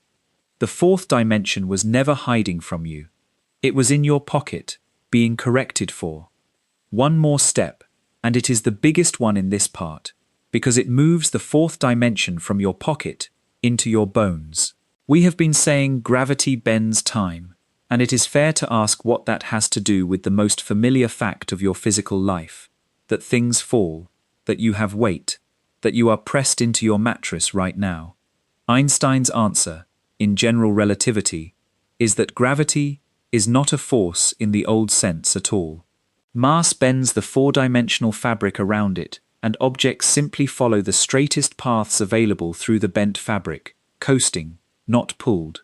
And here is the detail almost nobody is told. For slow-moving things like people, apples, and planets, the part of the fabric whose bending matters is overwhelmingly not space. It is time. The Earth's mass, makes time run slower near the ground than higher up. The very effect those shelf and floor clocks measure, and that gradient in the fourth dimension, is what falling is.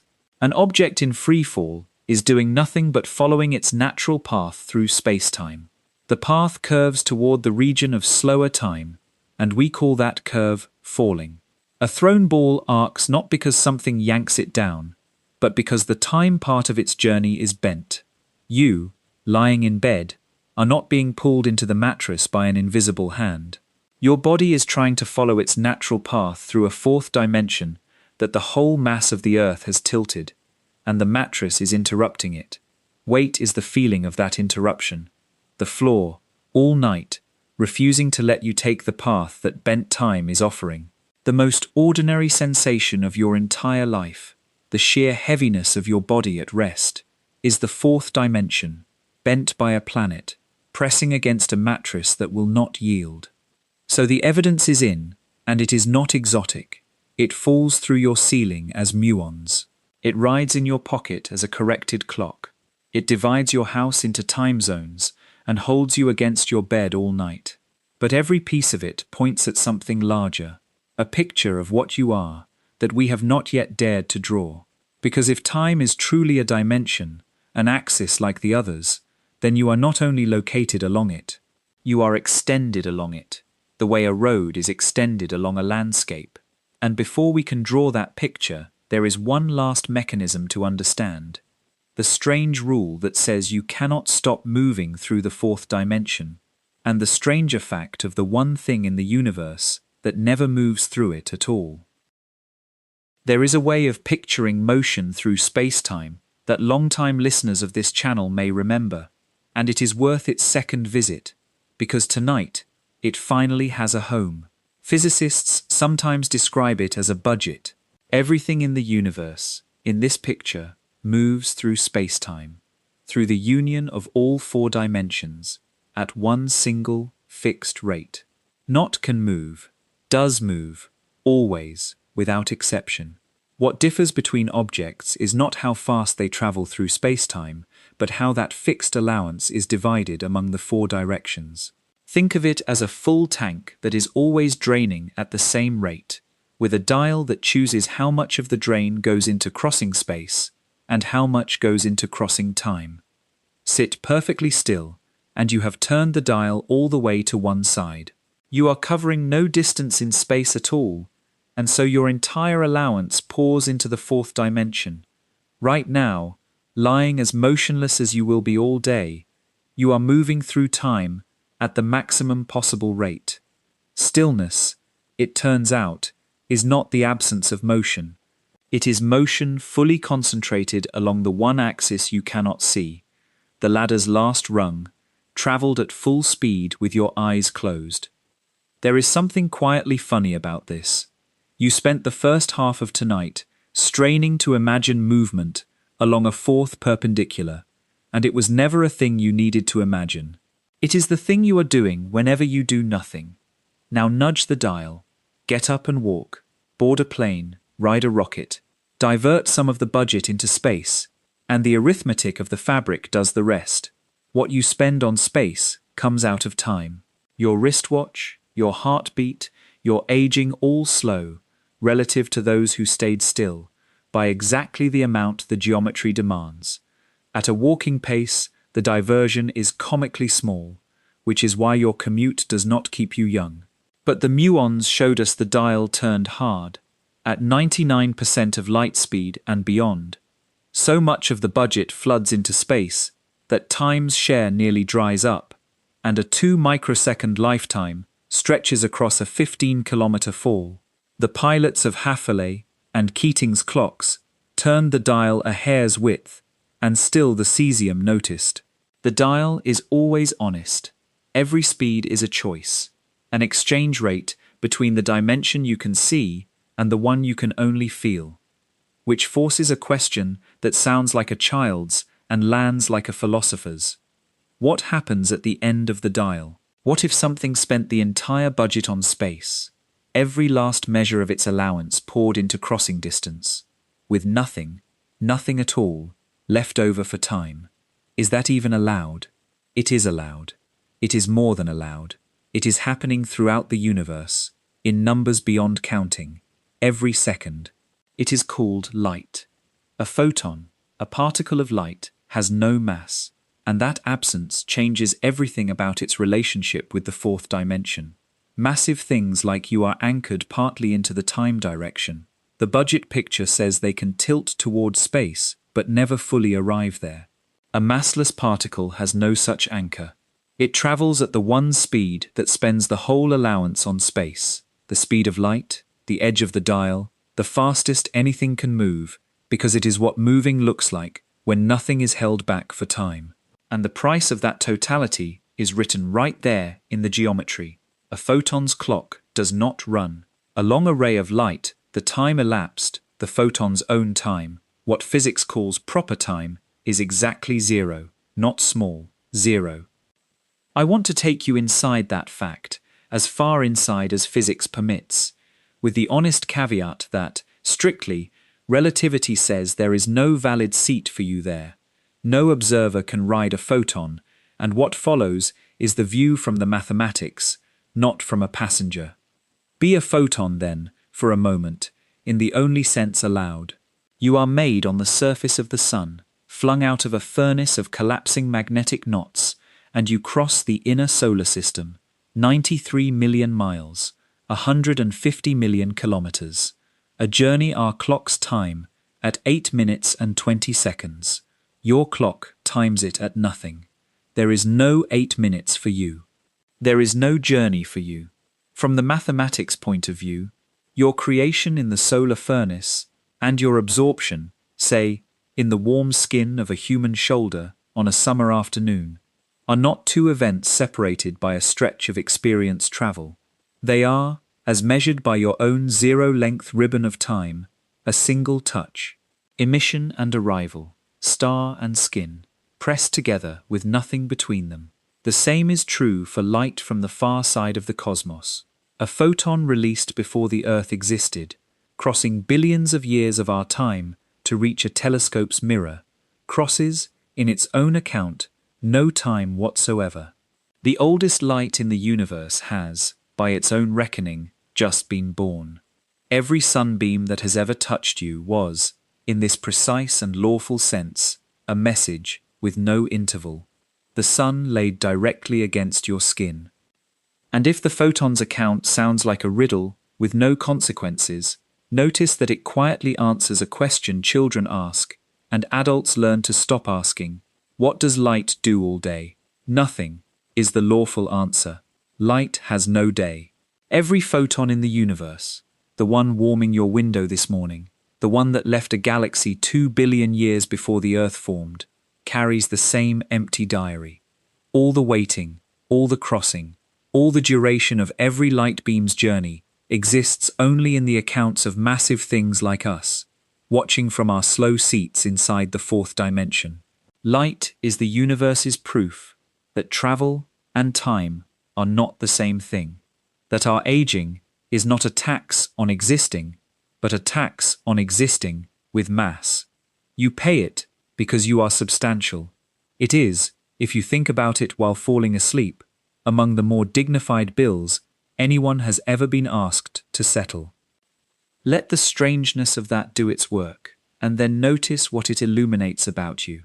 You are not light, you have mass, and so you are stitched into the fourth dimension in the way photons never are. Your clock must run, your allowance must flow, always partly into time. You cannot stop aging for the same underlying reason a photon cannot start. And this is the final mechanism the night needed. Because once you accept that your existence is a mandatory, continuous, unstoppable movement along a fourth axis, a question opens beneath everything, the way a trapdoor opens. If you are always moving along that axis, then your path, the whole of it, from the first moment to the last, is a thing, a line drawn through the four-dimensional fabric, a shape. And the question physics was finally forced to ask, the one we have been climbing toward all night, is whether that shape is being drawn, or whether it is simply there, whole, the way a road is there before and after any particular traveler passes a milestone. What is your life, seen from the fourth dimension's side? It is time to look at the block. Long-time listeners of this channel know we once spent an entire night inside the puzzle I am about to summarize, so I will keep the technical spine short and honest. A re-anchoring, not a re-teaching, because tonight needs its conclusion, not its details. It begins with the word now. You believe, almost certainly, that now is universal, that there is a single present moment, sweeping forward, shared by everything that exists, you in your bed, a stranger in another hemisphere, a star at the edge of the galaxy, all together inside the same thin, moving now. It is perhaps the most natural belief a human being can hold, and special relativity, the same tested physics that runs your GPS, quietly forbids it. We said earlier tonight that observers in relative motion slice spacetime into space and time at different angles. Take that seriously, and the consequence follows at once. Two events that are simultaneous in your slicing are not simultaneous in the slicing of someone moving past you. Neither of you is wrong. Neither slicing is privileged. The universe simply does not come equipped with a master now. The disagreement is microscopic at walking speeds across a room, and it grows with distance, so that across cosmic separations, gentle everyday motions swing each observer's plane of the present across enormous stretches of one another's past and future. There is no fact of the matter about what is happening right now on the far side of the universe. The question itself assumes a slicing the universe does not own. Now watch what that does to time's most cherished pretension, the claim that only the present is real. If reality were a single advancing now, the universe could be pictured the old way, a three-dimensional world, existing, with a future not yet born, and a past already deleted. But if there is no universal now, if every observer's present is a different tilted slice through the same four-dimensional fabric, all equally valid, then it becomes remarkably hard to say that some events exist and others do not. An event sliced into the present by one observer is sliced into the past or future by another. Existence cannot toggle with your walking speed, and so a great many physicists and philosophers accept what the geometry suggests, that the four-dimensional fabric is the reality, all of it, every event, past and present and future alike, laid out whole, the way every page of a novel exists in the book, whether or not any reader is on that page. The picture has a name, the block universe. Space-time as a single, complete, four-dimensional object. Not a stage where history happens, but the shape of history itself. Every sunrise that has ever occurred, and every one that ever will, each at its own four-dimensional address, none of them more real than any other. In such a universe, the year you were born is not gone. It is there, at its coordinates, the way your city's location does not vanish when your train pulls away from it. Einstein himself, in the last year of his life, wrote to the family of his oldest friend, Michele Besso, after Besso's death. For those of us who believe in physics, he said, the distinction between past, present, and future is only a stubbornly persistent illusion. He died a few weeks after writing it. It helps, I find, to picture the block the way our whole night has trained you to picture things, from one rung up. Imagine some patient being for whom our four dimensions are as surveyable as a tabletop is to you.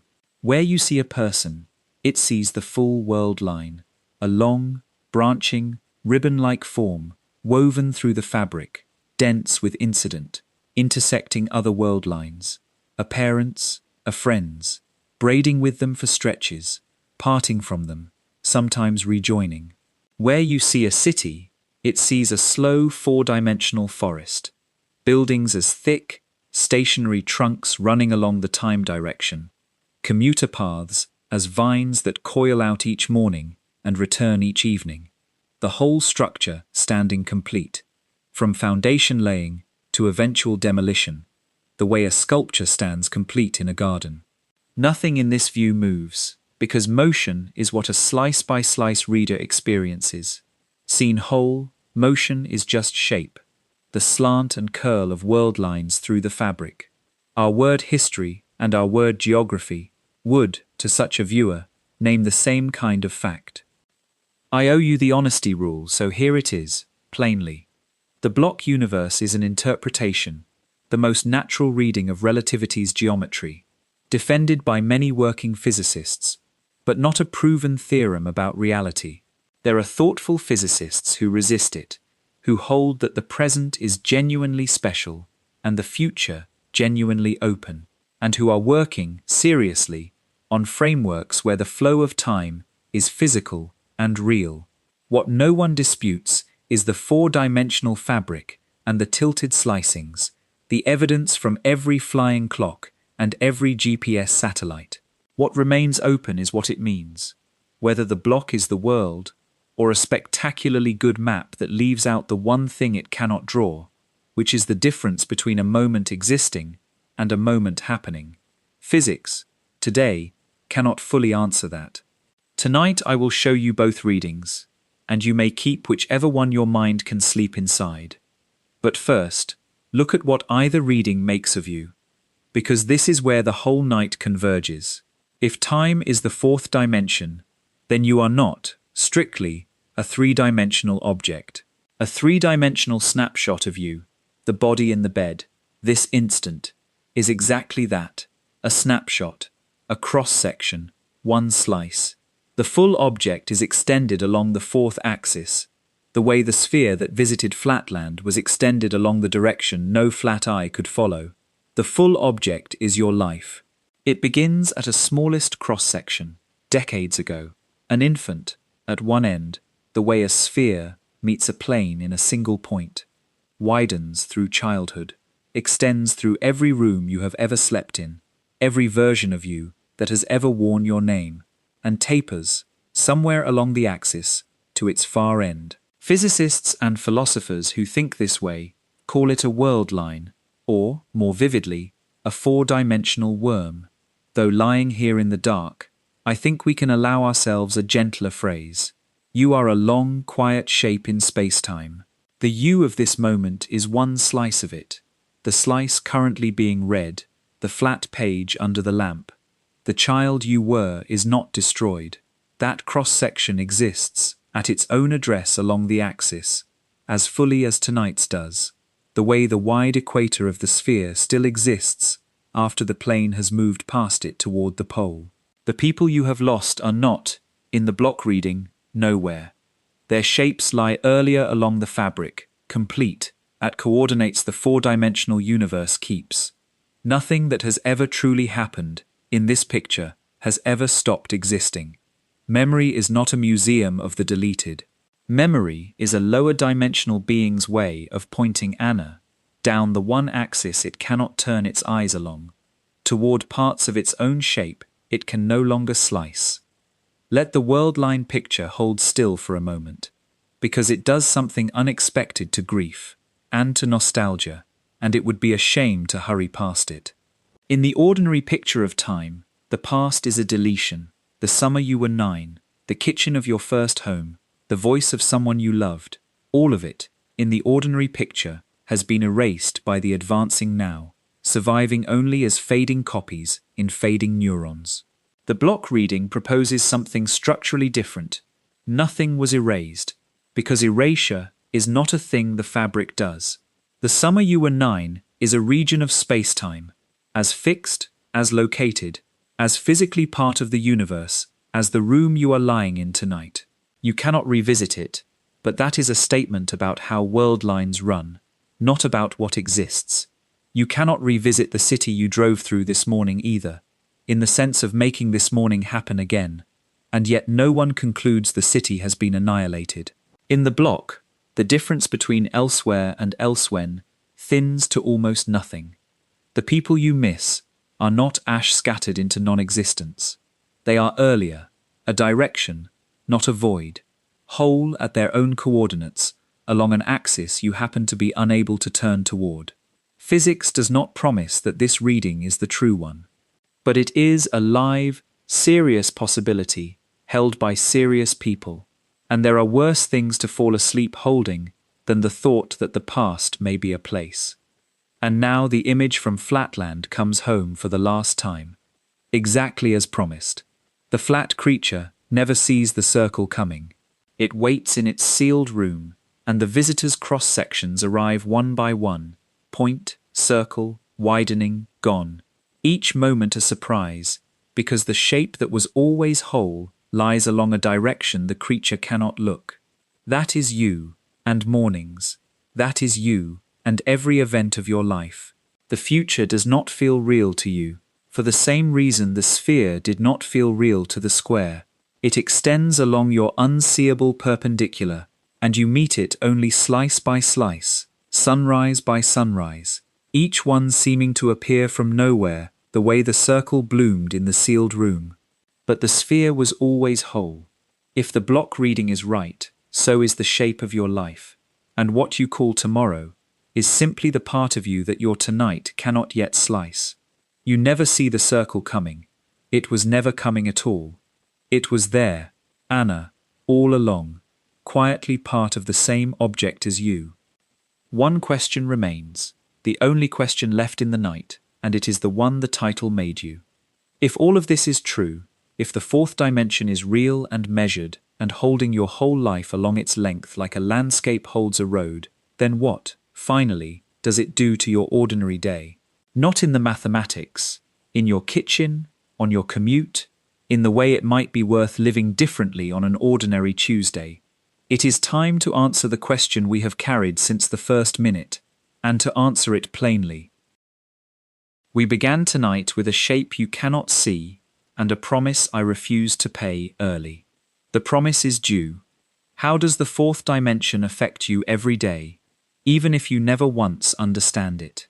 Here is the answer. Plainly, all of it, in one place. It holds you to the earth. Your weight, the most constant physical fact of your existence, the pressure of the mattress against your back at this moment, is the fourth dimension at work. The mass of this planet bends time itself, making it run slower at your floor than at your ceiling, and your body's natural path through that bent fourth dimension curves perpetually downward. The floor interrupts the curve, and the interruption is what heaviness is. Every step you have ever taken, every object you have ever dropped, every morning you have ever felt the weight of your own body upon waking, that was not a mysterious force grabbing at you. That was the shape of time, bent by a planet, and you riding it. It sets the pace of your life. You are aging, moving along the fourth axis, at a rate that your own choices adjust, measurably.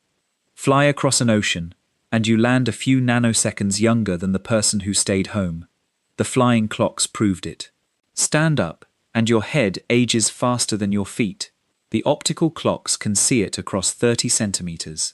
Lie down, as you are now, and you bring your whole body into nearly a single time zone.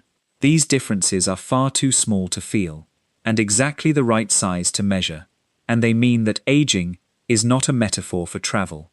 It is travel, an actual physical journey along an actual physical axis, at a rate the geometry sets and your motion fine-tunes. You never stop making this journey. Standing perfectly still is simply this journey at its maximum speed. It is also, quietly, the reason there is a you at all, assembled slice by slice. Every process that built you ran along the fourth axis. The years your bones lengthened, the nights your brain pruned and rewired itself into a person, the slow accumulation of everyone you have ever been into everyone you are. A photograph of you is a three-dimensional fact, but you, the whole of you, were never a photograph.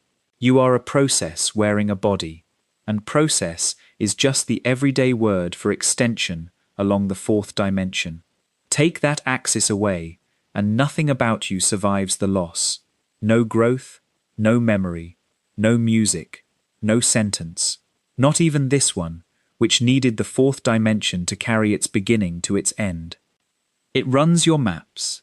Every time your phone places that blue dot on the correct street, It does so by correcting for the fact that time aboard the satellites runs 38 microseconds a day faster than time in your kitchen. Skip the correction, and the dot drifts 10 kilometers a day into fiction. You have almost certainly consulted four-dimensional geometry today. It found you a coffee shop. It decides what now means, and quietly declines to make now universal. Your present moment is a slice through the fabric, tilted by your motion. There is no master clock, no cosmic simultaneity, no single now shared by all things. And whether or not you follow the block universe reading to its full conclusion, the tested part alone rearranges the furniture. The universe does not experience itself as a moving instant. That is a feature of beings like you, sliced views of something four-dimensional, met one page at a time. The flat creature never sees the circle coming. Neither do we. That is what mornings are. And it may, on the reading many physicists find most natural, hold your entire life as a single completed shape. The long, quiet shape from the last part of our night. The child at one end, and the last day at the other, with every moment in between existing at its own address, none more real than any other. There, one step past the measured and into the interpreted, is where the fourth dimension stops being physics you use and becomes physics you are. Notice, before we go on, how the answer was hiding in the question all along. We spent half the night straining after a fourth perpendicular, trying to point down it, envying beings who could. But one more perpendicular was never a direction missing from your world. It is the direction your world runs on. You have pointed down it every time you said tomorrow. You travel it in your sleep. The Tesseract was never the destination. It was the training, the toy that taught your mind to handle one more axis honestly, so that when the real one turned out to be time, you would know what you were holding. You are already there. You were always already there. I said at the start that physics has not finished counting dimensions, and it has not. So let me leave the frontier door open, the honest width. In 1917, the physicist Paul Ehrenfest asked why space has three large dimensions at all, and found something remarkable. In a space of four or more large dimensions, the mathematics of orbits goes unstable. Planets spiral into their suns, and atoms cannot hold their electrons. A universe with more room, it seems, could not hold anything steady enough to build a chemist to notice it. Why the universe chose this recipe, nobody knows. And ever since Theodore Kaluza, in 1921, showed that writing gravity's equations in 5 dimensions spits out electromagnetism as a bonus, and Oscar Klein, in 1926, suggested any extra dimension might be curled up too small to see, physicists have taken seriously the possibility that space itself hides additional perpendiculars, rolled tight at every point. String theory needs several. Experiments have hunted for them down to scales of a 20th of a millimeter and found space stubbornly three-dimensional so far. Nothing tonight depends on how that hunt ends. But it is worth knowing, as you drift, that the counting is not over, and that the toy from the top of our ladder, the patient Tesseract, is still on the working table of fundamental physics. Now the reflection, and I will mark the border as clearly as I know how, because you deserve to know exactly when I stop reporting physics and start offering something softer. Everything up to this sentence tonight has been established science or clearly labeled interpretation. What follows is neither. It is what many people, myself included, find themselves feeling once the block picture has been sitting in the mind a while. Take it with a grain of salt and come to your own conclusions about your own life. If the block reading is right, then your life is not a candle being burned. It is a shape, whole, intricate, and permanent in a way nothing merely present can be. And people who carry that picture often notice it changing how the old questions land. You have surely heard it said that one day you will look back and realize you were exactly where you needed to be, doing exactly what you needed to be doing, even when it did not feel like it. Physics does not certify that sentence, let me be clear. But a four-dimensional universe gives it a strange new spaciousness. In the block, your hard years and your good ones are not a sequence of verdicts, each erasing the last. They are regions of one shape, and a shape can have a coherence that no single slice of it reveals, the way no single cross-section of the sphere ever looked like a sphere. The moments that felt like wreckage may sit, along the axis, exactly where the shape needed its turning, or they may not. The universe issues no such guarantees, and honesty forbids me to pretend otherwise. But here is the question worth falling asleep on, and I offer it as a question only. Is your life giving you what you need? Notice your first answer is probably a list of what you want: the beach, the ease, the mansion by the water. The universe does not deal in want, and as far as physics can tell, it does not deal in good and bad at all. It deals in what is. Within that neutrality, mistakes push back, and the pushing teaches. Good work feels steady, and the steadiness keeps you. Consequence and correction operate on your world line like a kind of restoring force, nudging the shape as it grows. Some people hear all this and find their way to something like reverence, not a religion, nothing so structured, just a suspicion that a universe capable of holding every moment of every life as geometry is more intricate than any single slice of it could ever suggest, and that a little humility and a little openness are the only sane responses. If that is where the fourth dimension leaves you, you are in reasonable company. And if instead it leaves you simply knowing why your GPS works, that is a fine place to be left too. The physics is the gift. The meaning is yours to make. So let the night end where it began, with the shape you cannot see. Only now you know that the shape was never really the Tesseract. It was you, longer than your body, quieter than your worries, extended along a dimension you will never point to and never once stop traveling. The fourth dimension affects you every day. It held you down today, and aged you gently, and found you on a map, and carried you here, to this room, to this hour, to the edge of sleep, even if you don't understand it. Especially then, understanding was never the price of admission. You have been riding the fourth dimension your whole life for free.